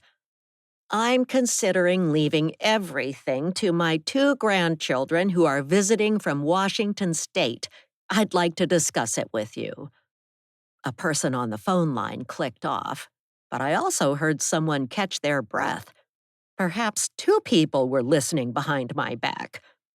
Parker said, "I'll have my assistant call you soon to set up a meeting. Merry Christmas." Merry Christmas. I hung up and Zane waltzed into the room. "Ready to get out of bed? Your grandchildren are downstairs waiting for you. While you visit with them, I'll prepare dinner." He helped me sit up in bed and waited until I got my bearings. With his help, I stood and shuffled with the walker toward the bathroom. Zane didn't appear different, but there was a subtle change in his tone this holiday afternoon, a hardness to his grip and a coldness in his voice. He might have heard the phone call with my lawyer, or one of the visitors did, or both. I wobbled my way into the bathroom and shut the door in his face. I was determined to find out who was meddling with my life. I'd be sure to squash any greedy, grasping, outstretched, demanding hands of those who wanted my money. Whoever wanted anything from me, on Christmas of all days and right after my son died, would come to regret it. I'd cut them out of my new will as fast as you could say jackrabbit. Chapter 23, Zane. I stiffened my spine, pressed my lips together, and served glasses of ice water to the two intruders who came to take what was promised to me. My parents told me I would inherit the estate and the old lady's bank accounts as a reward for taking care of her, acting as her servant and healthcare aide in her later years. I wrinkled my nose, recalling washing her wrinkled, withering, stinking body. I wanted a life of my own, but I did my parents' bidding even though they're dead. "One day," they told me, "all her wealth will come to you. You'll live in the big, beautiful mansion, and their family's wrongs will be made right." Troy held my gaze, took the crystal glass, and said, "Thanks. Why don't I help you in the kitchen and we'll get dinner ready together?" I sniffed at the law school graduate who surely looked down on me, someone without a college degree. Troy's father and grandmother droned on about Troy's degrees, and those conversations grated on my ears. No one paid for me to attend college. I paid my way for auto mechanic training, fueling my dream of opening a repair shop, but that died and was shoved aside when I took the job of serving her lady of elegance and entitlement. She promised me yesterday, while we waited in her son's stuffy apartment for undertakers to take away his body, that she'd make a new will and leave everything to me. But now, from what I heard when I picked up the phone, she has other plans and her children are my adversaries. "No, thank you," I said to Troy, adding a slight bow. "I'll manage just fine." Chapter 24, Francesca. Zane padded out of the library, his footsteps muffled by a thick red wool rug, and I set down a glass of ice water. I leaned in and whispered to my brother, "I heard Grandma talking on the phone when we came in, and I picked up the phone to listen." He frowned. "You shouldn't have done that. We need her to trust us." I inched closer, my heart thudding. "But get this. She told someone, maybe her lawyer, she was thinking about leaving everything to us." Troy ran a hand through his hair. "It's not right to ace out the gardener. He's sacrificed his life for her for years, helping her." I tilted my head. "It should be ours. We deserve it. Why are you having a change of heart?" He shrugged. "He's a nice guy, and he's been doing what we weren't. I mean, do you want to move into this humongous place, maintain it, and help her day and night being at her beck and call?" With a sigh, I said, "No, I don't. I want to live my own life. I guess I'm selfish that way." Troy nodded. "Me too. So let's show him some appreciation for what he's doing." I watched him at the market. He knows everyone there because he's a frequent customer for Grandma. He doesn't deserve to be shafted just because Dad told us something that didn't turn out to be true. I grasped the arms of the wooden chair, gripping hard, and the whites of my knuckles showed. But Dad said the buildings would be ours. My brother opened his hands. It was a fairy tale, and it's gone. Let's just get to know our grandmother. Maybe Dad was wrong about her, too, and she's not a snobby icicle. Maybe she has a heart underneath all her bluster. I pouted. I wish I could have said a last goodbye to Dad. There's so much I would have said just to get it off my chest. It's not fair. Grandmother thumped into the room, leaning on a walker. That's right, dears. Nothing in life is fair. And I heard you just now. I was listening right outside the door. My bowels clenched. My brother's face turned pale. I swallowed hard, wondering if it was remotely possible to resurrect the situation and walk away with boatloads of money. If I did, I'd buy an old waterfront house on Barnacle Island. The place had been for sale for a long time, and I'd kept my eye on it. No one wanted it because it was packed to the gills with a hoarder's stash of trash. But I could handle a mess like that if it meant living by a beach and looking out to a brand new horizon. Chapter 25, Alicia. I shuffled over to an armchair and sat down, puffing out a breath. It's a good thing Zane came upstairs to help me off the toilet because otherwise I'd have been stuck. My flimsy arms don't have much strength anymore. I leaned in and said to my two pesky grandchildren, I know what you're up to, and you can forget about trying to pry money out of me. Your dad was a bum, and it's not my fault he made promises he couldn't keep. Troy blinked. I understand, but we just want to get to know you and share the holiday with you. It's sad Dad passed away, and it's nice to be around family who knew him. Francesca studied the pattern in the rug, and I said in a harsh voice, Drop the facade, Francesca. I know you were counting on inheriting money when your father died, but that's not going to happen. Give up your hopes. What I told my attorney friend on the phone was for his ears alone, and I lied when I said I might leave it to you two. It was a test for whoever was listening, which turned out to be you. My granddaughter squirmed in her seat. I nodded. That's right, you should be uncomfortable. I haven't heard from you in years, and that hurt my feelings. Now let's put it in the past and eat Christmas dinner. I'm hungry. How about you? I put my hands on my walker and tried to stand, but didn't have the strength. Troy jumped up and hurried to my side, helping me stand. I leaned on my walker and shuffled out of the room. He motioned to his sister to join us. In a gravelly voice, I said, Keep up with me, young man. I don't have all day. He stayed by my side as I made my way to the dining room, where French doors opened to the garden. Birds chirped. Dappled sunlight made the grounds appear pleasing and pleasant. I stopped and wiped a tear from my eye because this was not a joyous holiday. My son was dead, and although he hadn't lived up to my expectations, I loved him all the same. No gift would bring back Biff. He was gone forever. Bereft and grieving, bitter tears were my solace on Christmas. Chapter 26, Francesca. My face heated listening to my grandmother berate me for listening in on her phone conversation. I nodded because she was right. I shouldn't have eavesdropped, especially not when we were getting to know each other again. But I was desperate to claw back some of the money that was snatched from my hands with my dad's untimely early death. With my future at stake, the guardrails were off, and I won't behave myself. Death is a possibility, for the gardener, for the old woman, or both of them if we must. I studied the pattern in the red wool carpet and shook my head. What an idiot Dad was not to make a will, and what a fool I was to believe what he'd told me and take it at face value. The abandoned little girl inside me wanted to throw a fit and weep. But it was time for me to move on and let go of the past. The failures of my father have haunted me. But I'm like him, afraid to be close to people or commit long term. When I criticize him, I stare in the mirror and hate myself. Troy helped our grandmother get up from a chair and they left the room. She chattered on, but her words flew past me.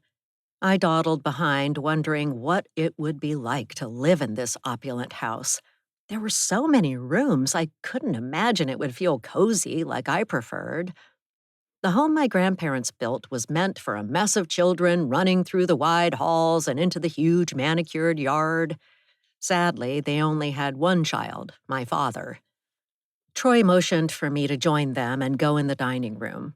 I stopped in my tracks and covertly watched my hardened grandmother shed tears, most likely for her departed son.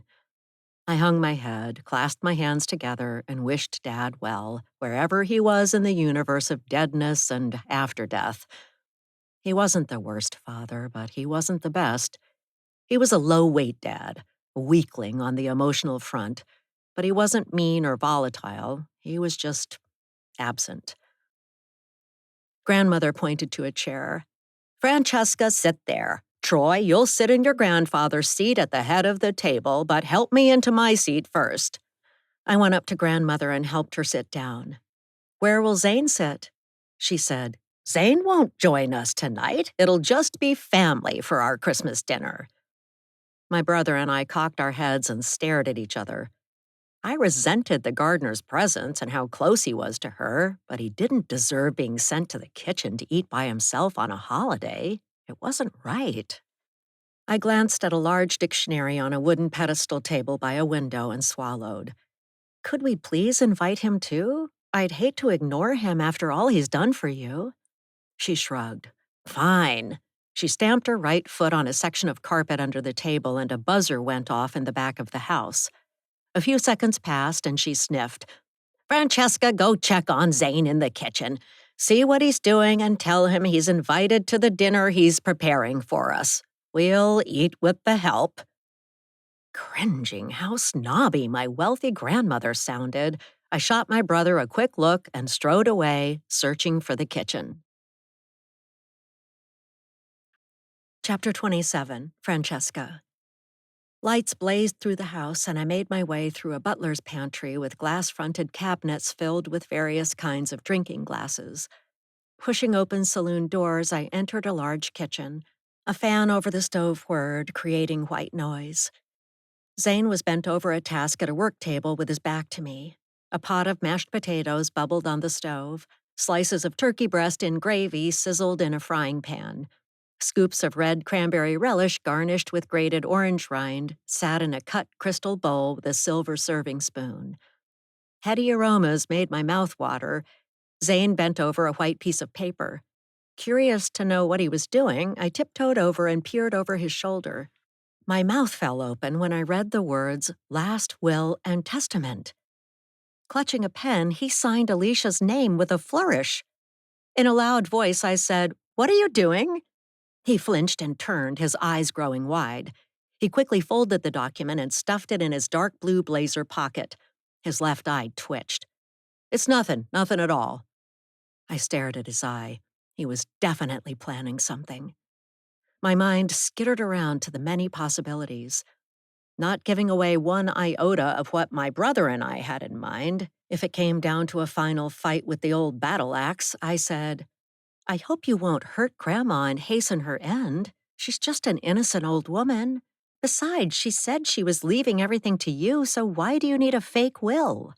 He shrugged and tugged on an earlobe. If you mention this to her, I'll say you made it all up. Stay here and take care of the food. I'll be right back. He ran out another door and pounded up a set of stairs, leaving me alone in the kitchen. Smoke billowed out from the oven. A shrieking alarm pierced the air with a high-pitched, loud noise. Hurrying over, I turned off the oven, put on 2 red oven mitts, and opened the oven. I fanned the air and pulled out a pumpkin pie with a burned, blackened crust. I moved to set it on the kitchen tile countertop, but a harsh voice startled me. The pie flew out of my hands and dropped to the floor with a crack. Pumpkin filling and crust flew through the air, landing on and oozing down cupboard doors. Pieces of a glass pie dish were scattered on the linoleum floor. The kitchen smelled of smoke and ruined dinner plans, and it was my fault for distracting Zane. But it was also his fault for forging a will he didn't need when he should have had his mind on cooking. Grandmother's dark eyes narrowed. What's the meaning of this? Where's Zane? He's supposed to prepare our food. I didn't authorize you to assist him or ruin a perfectly good pie just to check on him. I held my hands up and thought fast, deciding not to tell her Zane was up to nefarious deeds. Grandmother didn't need to know about a fake will, not yet. I'd talk it over with Troy first. My father's death was bringing out the worst and driving us to desperate acts, plotting and planning behind Grandma's back. I gazed at the mess in the kitchen and slapped my hands against my thighs. I told Zane he could take a break and I'd get it ready. It's my fault. I'm sorry. When Grandmother scowled, wrinkles in her upper lip stood out like craggy canyon walls. Turn off that fan! You can't hear my buzzer with all the noise. I'll be in the library having a glass of sherry. You and your brother, and Zane, when he shows up, can clean up the kitchen. I expect it to be as it was before in half an hour. Tick-tock, get to work! She shuffled away, muttering to herself. I reached up and switched off the fan. Troy waved his hands in the air. Look what you did. How could you do this? I put my hands on my hips. You sound just like her. We need to get in her good graces. Now all our efforts are undone. I hurried over to him and whispered, Forget about the mess for a minute. I need to tell you something. He shook his head. Let's not talk. We need to clean this up. Time's ticking. I whispered to my brother, but he strode to the sink, grabbed a sponge and a bowl and a roll of paper towels. Zane came in the kitchen, and his jaw dropped. He surveyed the disaster scene where my culinary explosion splattered orange pumpkin everywhere. A bit of pie dangled from the white ceiling. Zane said with a snarl, I was only gone a minute. What happened? Troy ignored him and turned to me. What did you say? I'll tell you later. No, tell me now. I don't want any more surprises or secrets. Get it out in the open. I pointed to the gardener, who seemed to be a nice guy, but now I knew better. He had a dark side hidden under his pleasant, bland exterior. I said, Are you sure, with Zane here listening? Troy clenched his jaw. He'd become the fire-breathing dragon of a brother I feared when I was young. I specialized in sadness and burying bad feelings, but he owned anger as a way to vent. Zane bent over a broken pie dish and, using a sponge and paper towels, he scooped up shattered bits and dumped them in the trash. As silence ticked on, he stood and stared at me, clenching his hands. Go ahead and do what you came here for. Ruin me so you can run away with the money. That's all you've cared about since you arrived. Troy said, We have a lot to do. Go ahead and say it. I said, Zane forged Grandma's signature on a fake will, and I saw him do it. Troy blinked, and his eyes opened wide. He rubbed his chin. Zane left the room. I sighed and took a wet sponge, wiping down cupboards. We were stuck in a fragile bubble of hope that was about to burst. Disaster was about to rain down. Chapter 28, Alicia. I leaned on my walker and thumped my way to the library. I ignored the petite sherry glass I usually used and took a tumbler, pouring myself 2 inches of the golden liquid. My knees trembled. I held onto the walker with one hand and raised the glass to my lips with the other. Taking a sip, sherry burned as it traveled down my throat, and I winced. I preferred my quiet, peaceful life, the one I had before my 2 grandchildren from Washington State swarmed in like locusts, consuming everything in their path. I hesitated to sit down, knowing I'd need help to get up. Zane was preoccupied lately. It started yesterday when we found my son dead. He hadn't responded to my calls or texts, so we went over to see if anything was the matter. He always shared Christmas Eve and Christmas dinner with me, and the meals were prepared and served by Zane. My knees felt like they might give out, so I slumped into an armchair near the tumbler and sherry decanter. Amber liquid glimmered in light coming through leaded glass windows that my husband and I brought over from Europe. The Christmas tree I'd instructed Zane to put up last week stood tall in the corner, decorated with red ornaments and twinkling white lights to give cheer. I blotted tears from my eyes with a tissue, because there was no joy in this house or in my heart. My son was gone. Taking a swig of sherry, I pondered my predicament. Of the 3 young people under my roof, I could only trust Zane. But something fluttered behind his quick glances lately, a furtive, perhaps vindictive, barbed sentiment that left me afraid. I'd hoped it would blow over when I broke the news last night I was making a new will and leaving everything to Zane. Despite that, I still sensed hidden friction between us, and I don't know the source of it. A flutter of guilt flitted through my chest. I could have been kinder to Zane's parents, who worked as my landscaper, driver, maid, and cook. Perhaps I worked them too hard and sent them to their early graves. I cringed and hoped that wasn't the case. I'd provided a place for the family to live. Surely that was enough reward for them. An urgent need swept over me to go to the bathroom. I called out, "Help!" But no one came. Where was Zane? What were those 3 cooking up in the kitchen besides Christmas dinner? I pulled on the arms of the chair and rocked in place, rising and standing on shaking legs. Gripping my walker, I fumed and fed an inner fire of ancient fury. I marched out of the library to the nearest bathroom, clenching my lady parts and taking shuffling steps. With a scowl, I shut the bathroom door and sat down. Those 3 kids deserved a tongue lashing for ignoring me and the disaster on the kitchen floor. I'll write a new will and leave my money to charity. They should be fawning all over me, not colluding in the kitchen. Chapter 29, Zane. I gently placed the phone on the cradle and tiptoed out of the library, stunned by what I'd just heard. Alicia planned to write a new will and leave everything to her visiting grandkids, but she hadn't seen them in years. I nodded to myself and came up with a plan. I'd write a new will for her and forge her signature, which I'd practiced.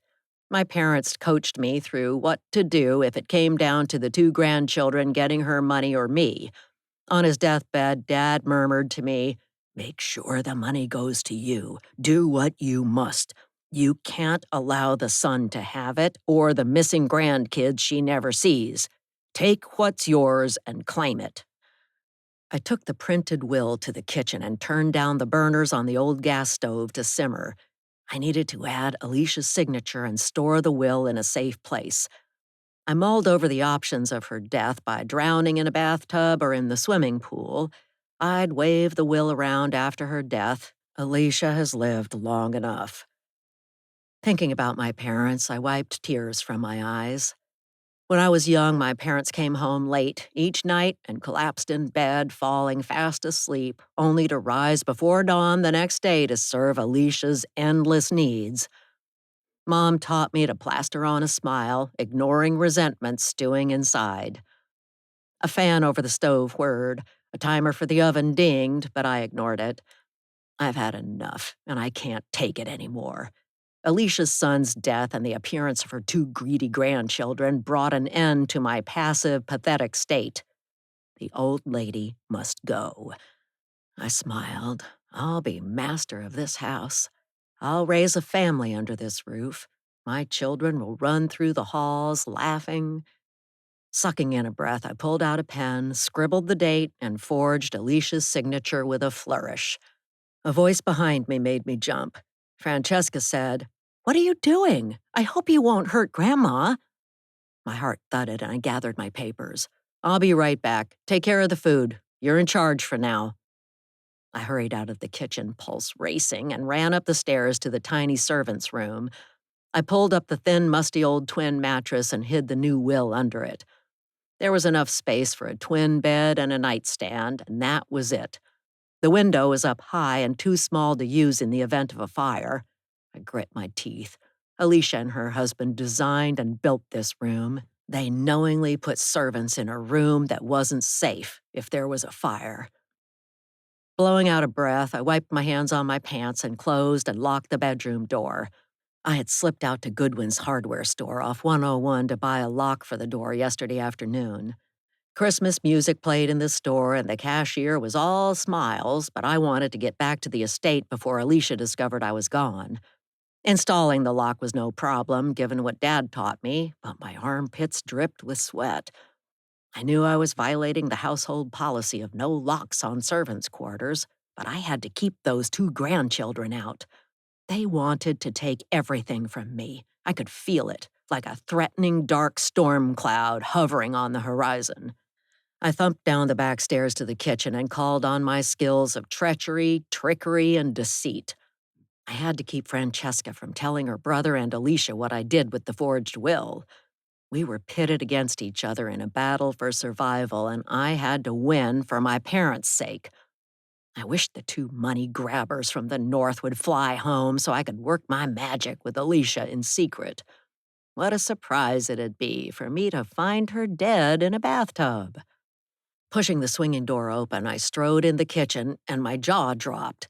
Pumpkin pie splattered the stove, the floor, and the cupboard doors. Pie plate pieces were scattered on the white and black checked tiles that I mopped every day like my mother did. I yelled at Francesca, "What did you do? I only left for a minute." Chapter 30, Troy. I cocked my head and stared at my sister. "You've got to be making this up. The gardener wouldn't hurt our grandmother or forge a will." But I turned to Zane and studied his clenched jaw. From the fire in his eyes and his fisted hands, he looked capable of murder. I shuddered and snapped out of my daze. I hissed, "You can't be serious. She's just a little old lady." Zane took a step toward me and I inched away. He was at least 2 inches taller and 20 pounds of muscle heavier than me. Francesca stepped between us. "I caught him with a fake will and he forged Grandma's signature. He hid it somewhere in the house." The gardener glowered and crossed his muscled arms. I winced. His silence was a deadly weapon, and I didn't want to tick off the gardener. Scratching my chin, I said, "I'm confused. I thought you were loyal to her, but it doesn't look like that now." Zane said, "It's none of your business how I feel or what I do. Stay out of it and run home to your little island up north. You never bothered to visit or call, so why are you here now? You just want her money, and I'm fed up with this family's entitled attitude. I'm the only one who works hard. I maintain the house, the grounds, take care of your grandmother, and manage her apartment buildings with little thanks from anyone.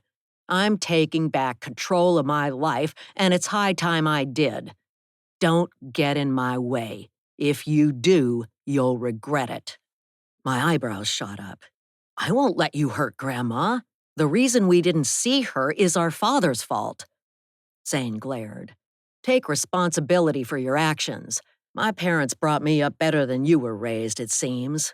I'm accountable. You two march in from the airport with huge expectations, kissing up to your poor, ailing grandmother. Step up like adults and admit you were cruel to her." Francesca flaps her hands at her sides. "But we only had one parent growing up. You had two." Zane looked at my sister and I like we were dead bugs on a windshield and nothing more. Letting out a breath, I ran through various ways to deal with the unexpected situation. When we planned our trip here with Mom, we didn't take into account the gardener's fierce feelings and motivations of his own. I'd pictured him as a mere stooge in the background, taking orders with no thoughts or desires of his own, happily helping Grandma. We came here to get the money we were owed, whether by pretense of growing close to our grandmother, by coercion and guilt, or by death.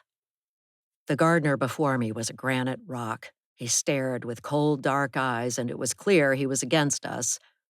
I doubted Grandma, who was no dunce, would be manipulated into giving us money.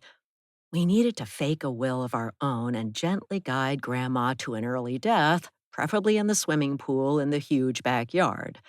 No one would see us push her in. Tall hedges and a fence around the perimeter blocked out nosy, prying eyes. I sighed and wished my sisters and my solution didn't boil down to killing our grandmother, but she'd lived a long life and it was a matter of survival. We had to correct the grave error Dad left. Gravy in a frying pan bubbled over on the stove, hitting an open gas flame and sizzling, giving off a burning smell. I opened my mouth to suggest we might work together, but Francesca gasped and pointed at Zane. "You have my dad's cleft chin and his thick railroad eyebrows. I didn't see it before, but now I do." I tilted my head and stared. "You're right. And there's a strong resemblance, but it doesn't mean anything. I'm sure it's a complete coincidence." Zane looked down, studying his scuffed white sneakers. When he met my gaze, a chill ran up my spine, and I shivered in the warm kitchen. His brown eyes were flat and filled with malice. In a low voice, he said, "I'm your brother." Chapter 31, Francesca. I shrieked and clapped a hand over my mouth, fearing Grandma might hobble in and hear us. I flashed a panicked look at Troy and stared at the gardener. I didn't want another brother. I already had one. I didn't want anyone to horn in and make off with part or all of our rightful inheritance. In a choked voice, I said, "Are you saying what I think you're saying?" Zane nodded. "Your father pushed himself on my mother one day when they were alone on the estate.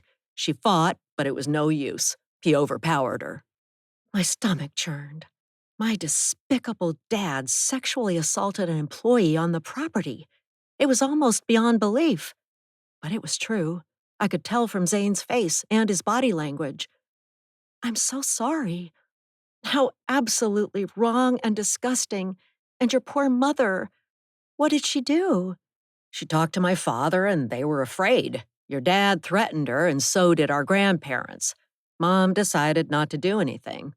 Your grandfather said they'd lose their jobs and he'd blackball them if she spoke up and told anyone.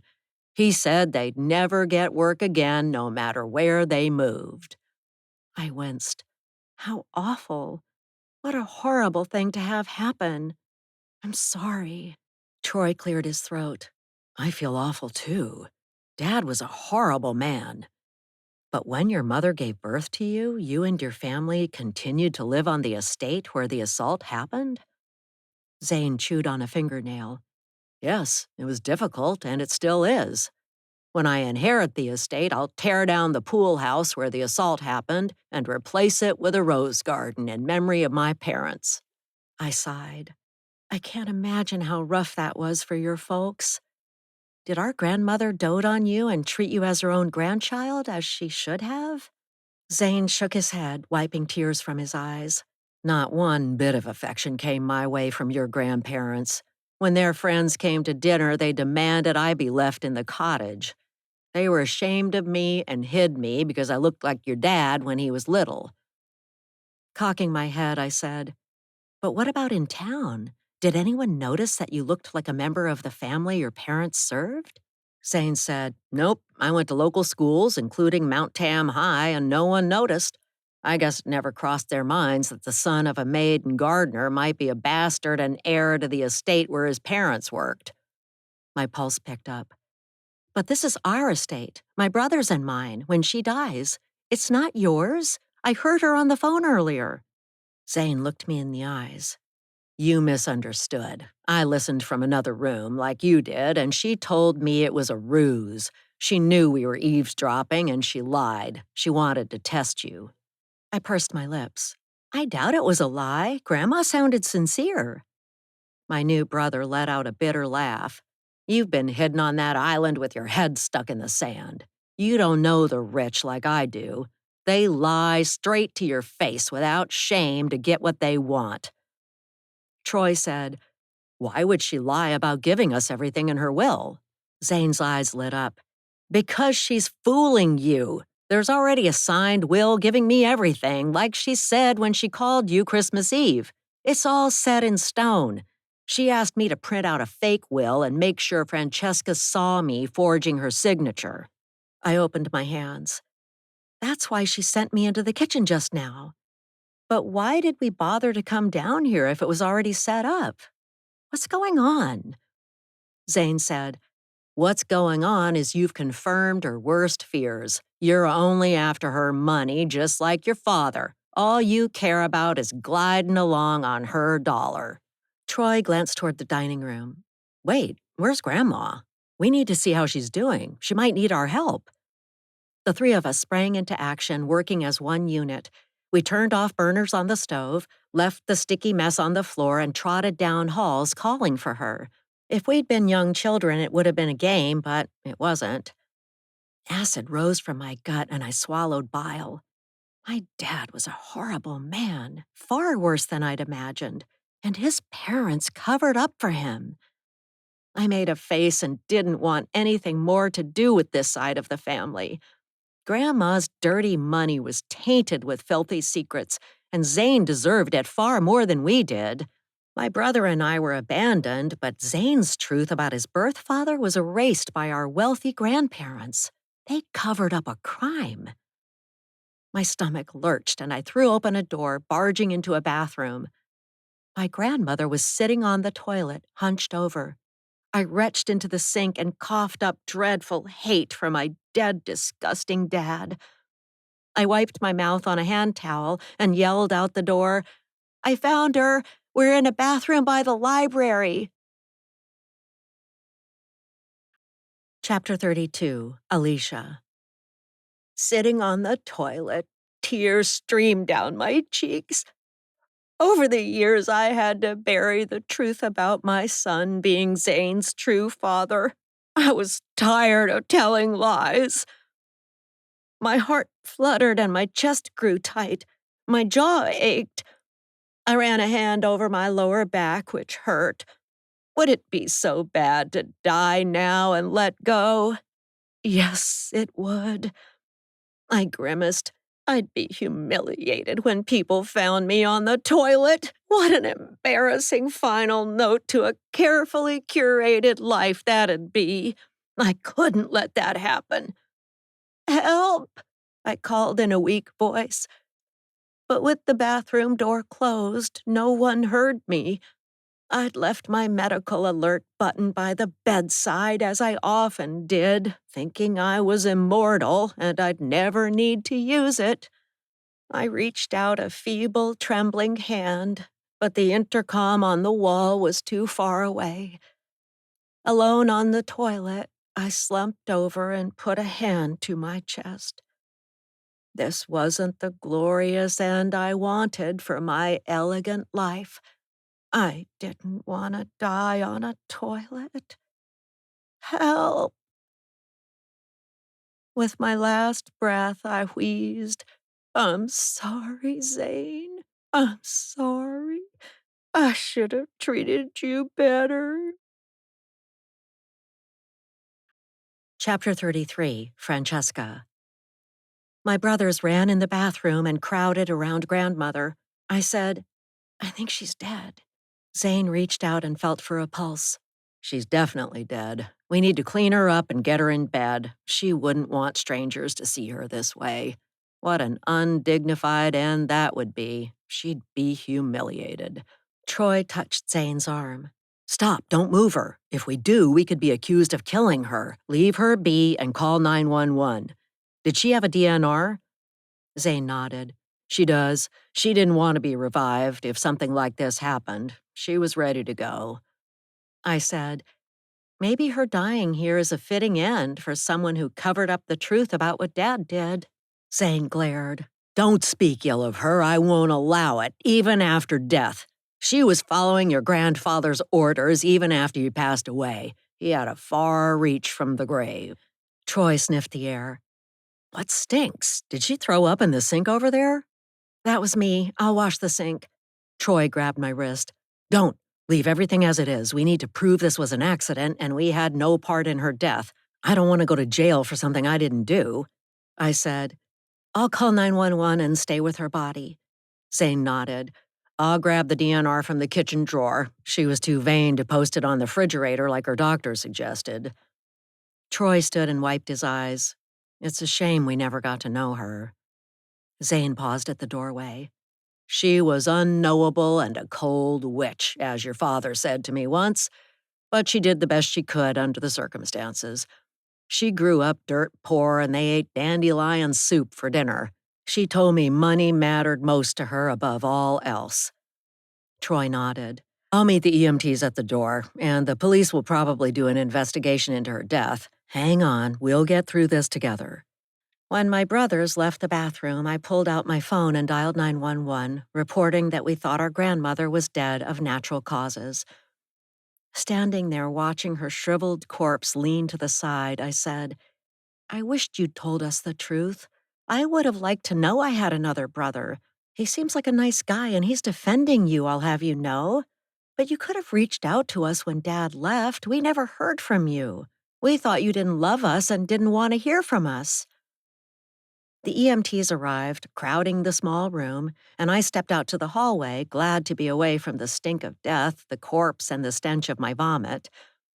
My brothers and I crowded together in the hallway, and Troy's shoulders shuddered as he wept for the grandmother we'd never know. Zane wiped tears from his eyes with the back of his hands, but I was unfazed. In fact, it was a relief to see the woman who loomed large in my father's tales as an ornery witch finally succumb to death. All my hopes for a happy reunion on Christmas Day were dashed and the past made clear. I hadn't missed out on much except for Zane's silent suffering and my dad's deep dark secret about his unacknowledged offspring. Taking a deep, calming breath, I patted my brother's broad shoulders. Grandma was pronounced dead. The police arrived, asked questions, and took notes. An officer told us the body could be removed and the mess around the toilet and in the sink could be cleaned up. I called Fernwood Funeral Home, and 2 workers, one short and one tall, came for Grandma's body. They lifted her from her throne and placed her on the floor in the hallway, zipping her into a black body bag. They carried her out to an unmarked van waiting in the driveway. My brothers and I held hands as she left the house for the last time. I let go of their fingers and waved as the workers closed the van doors. Zane pressed a button to open the black wrought iron gates, and the van slowly drove away. Goodbye, we said, speaking in soft voices full of loss, loathing, and love. Lined up like children ready for inspection, we were waiting for the love we'd never received, the words of encouragement that never came, and for a father to apologize to the woman he'd assaulted.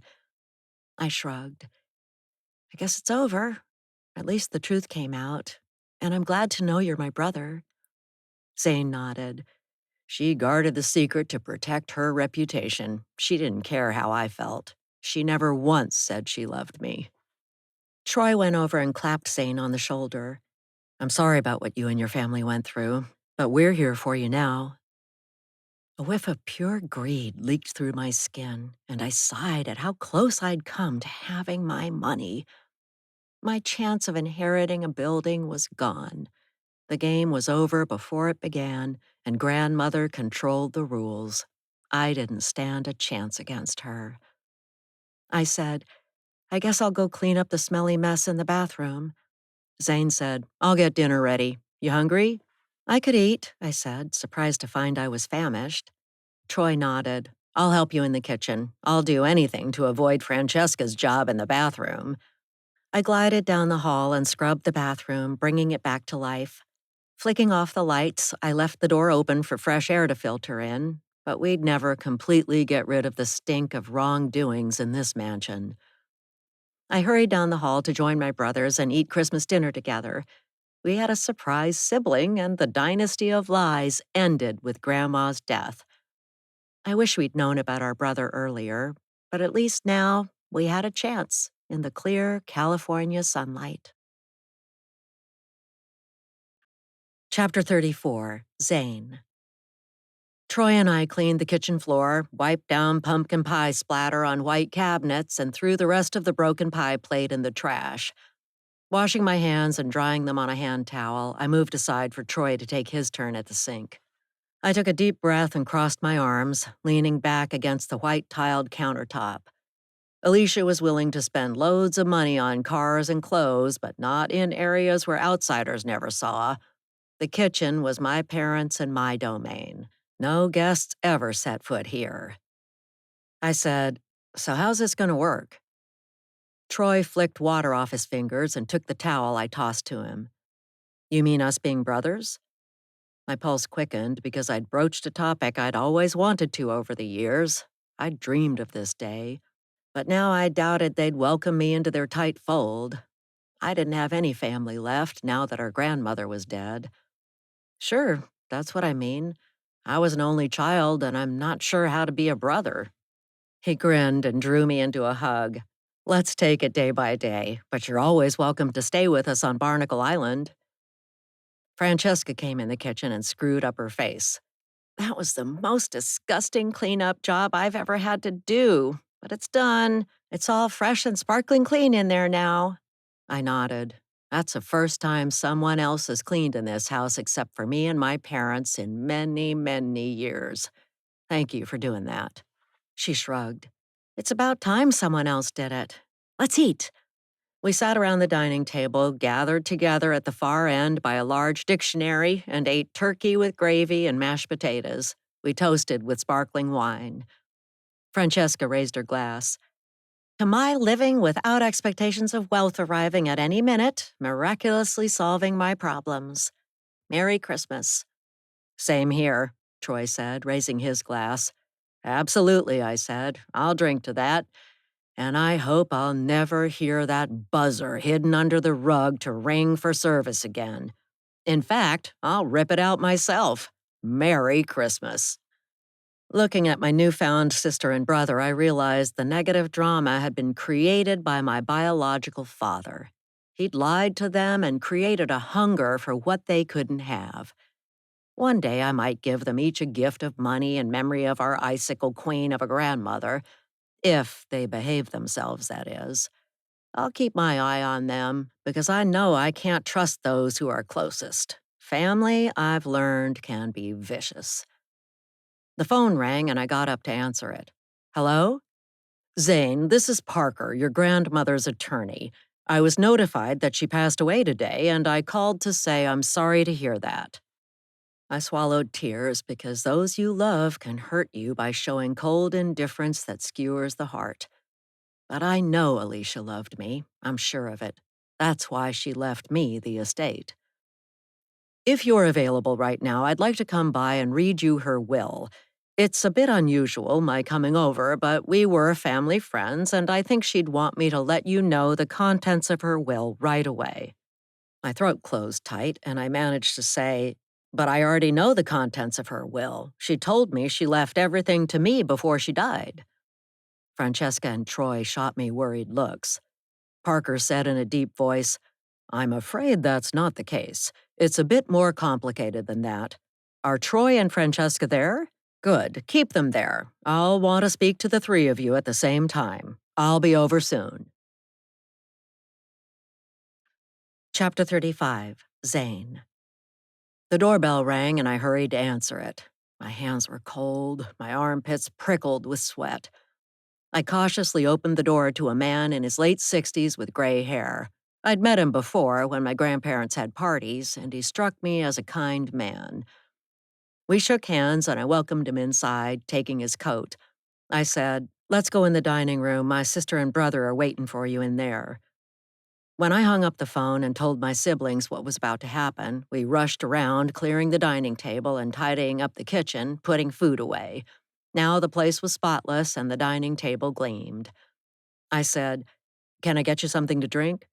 Parker looked over his glasses. "No, thank you."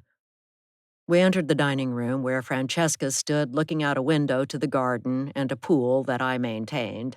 Troy stopped pacing the rug and strode over to us, shaking Parker's hand. Parker introduced himself to my siblings, and I said, "Let's sit down." I sat and wiped a smile from my face. I'd waited for this moment for many years, plotting and planning with my parents. I'd wanted the old lady to die and get what she deserved. For her to pass away on the toilet was the ultimate humiliation for her. How she must have hated that. She never sensed my disdain for her. I shoved my resentment down a deep well when I was with her and covered up my hatred for her and her son. Parker took a seat and opened his leather briefcase, taking out a stack of papers. He said, "Let's begin." I nodded and was sure I knew what he was going to say, but he spoke for a few minutes and his words became a blur. I shook my head to clear it from a fog of confusion, not sure I'd understood. My jaw clenched. Surely my two siblings wouldn't get a dime of grandmother's money. They hadn't worked for it. They hadn't called or sent cards. They'd glided along in bubbles up north, living selfish lives while I'd slaved away, working night and day. Parker said, "Any questions?" I swallowed. "Did you say grandmother intended us to share this house and divide up the apartment buildings so we each get one?" Parker nodded. "That's right." "But she gave me no indication this would happen. Are you sure you're right? And my siblings live far away, so how would this work? She told me specifically I'd inherit the house and all of her estate." Parker adjusted his glasses. "Your grandmother wanted you three to come to an agreement and work it out. Do you think you can do that?" I thrust my hands under the table and clenched them. Disappointment bubbled up inside because this wasn't right. What I was promised was ripped from my hands. She lied to me. Everything I'd counted on was gone. Francesca gnawed on a fingernail, seemingly dazed by the news. I nodded. Grandmother's true will sent a rogue wave crashing over me, taking me out to sea on a riptide. The bitter old woman must be having a last laugh from the grave. Everything I thought I knew was wrong. I ground my teeth and plotted secret revenge on my two siblings. I'd never show them how I truly felt, but justice must be served in the end. Someone had to hurt, and it wouldn't be me. Troy leaned in, drumming his fingers on the table. "The problem for me is it doesn't seem fair to Zane. He's the one who did all the work for many years. He suffered from our father's actions, as did his poor mother and the man who brought him up as his son. I understand Grandma wanted us to get to know each other and share, but I think the house and the property and the car at the very least should go entirely to Zane. Don't you agree, Franny?" She nodded. "Yes, I do. Zane's done all the heavy lifting while we did nothing. We took it for granted that we'd each inherit a building. I'm ashamed of how we acted now that I'm here and hearing the truth of what happened. We shouldn't share this house. Zane, you deserve it. It should be all yours." Parker said, "Zane, what do you think of their suggestion?" I pressed my lips together in a thin line and thought about my dear departed parents who served the monsters who owned this mansion. There's no way to make things right, but this'll be a start. But I may find that living here is too uncomfortable for me given my memories and how my mother was treated. I may decide to sell it one day, but I'll try living in it and see how it goes. If the ghosts of the past don't haunt me, I may raise my own children here someday. Thank you for your kind gesture. It means a lot to me, especially since we've just met." Parker said, "About the 3 apartment buildings your grandmother owned. Do you want to pick who gets what, or shall I randomly assign them to you?" Francesca wrinkled her nose. "I'd rather not own the one where Dad died. When I was there, I felt too many reminders of the past." I said, "That building is high maintenance because of moisture coming in from the nearby creek. I'd rather not own it because there's where the man who forced himself on my mother lived. It's a daily reminder of the horror she went through and how this family covered up the truth with threats." Troy scratched his stubbled chin. "I'll take that building, and I'd like to let Dad's girlfriend live in the apartment he had for the rest of her life rent-free. At least his death can mean one good thing." I made a face and rested a hand on my churning gut. Good riddance to him. I'm glad he's gone. It couldn't come soon enough. Francesca gave me a quick nod, and Troy did the same. Although they've sat back for years and acted entitled, maybe they're not as bad as I'd assumed. Parker pushed the papers back in the briefcase and stood. "I'll be in touch and see my way out. You three have a lot to talk about. Good night and Merry Christmas." I stood and blew out a relieved breath. "Good night." I glanced around the dining room where my parents worked as maid and butler, obeying their employer's orders no matter when and why they called. The house was mine, just like my parents intended when they trained me to be my grandmother's servant and right-hand man. We'd done it, and my folks must be clapping from the grave. Chapter 36, Francesca. 4 months later, Troy and I were back in Mill Valley, but this time we were driving with our brother Zane to Rodeo Beach. We'd skipped holding funeral services given our mixed feelings about grandmother and dad. Most of Grandma's friends died years before anyway. Troy paid off his student loan debt, I bought a run-down house by the water on Barnacle Island, and we paid Zane to maintain our apartment buildings and be our property manager. Zane tore down the pool house and planted a rose garden in memory of his parents. At the beach, I kicked off my sneakers and stepped onto warm, soft sand, squishing it between my toes. Misty sea air wafted past, and waves crashed on shore. Beach grass swayed in a steady breeze. Surfers sat on surfboards waiting for the perfect wave to carry them forward. I ran, my bare feet pounding on hard sand along the waterline, and caught up with my brothers, tagging them on the back. "Tag, you're it!" I yelled into the wind. Zane and Troy grinned at the challenge and ran after me, and I laughed with all my might. Everything was going to be better than fine. I was riding a wave that I hoped would never end, with my two brothers by my side. This has been A Chilling Christmas Eve by Susan Specht Oram. Read for you by Robin McAlpine. Production copyright 2025 by Susan Specht Oram.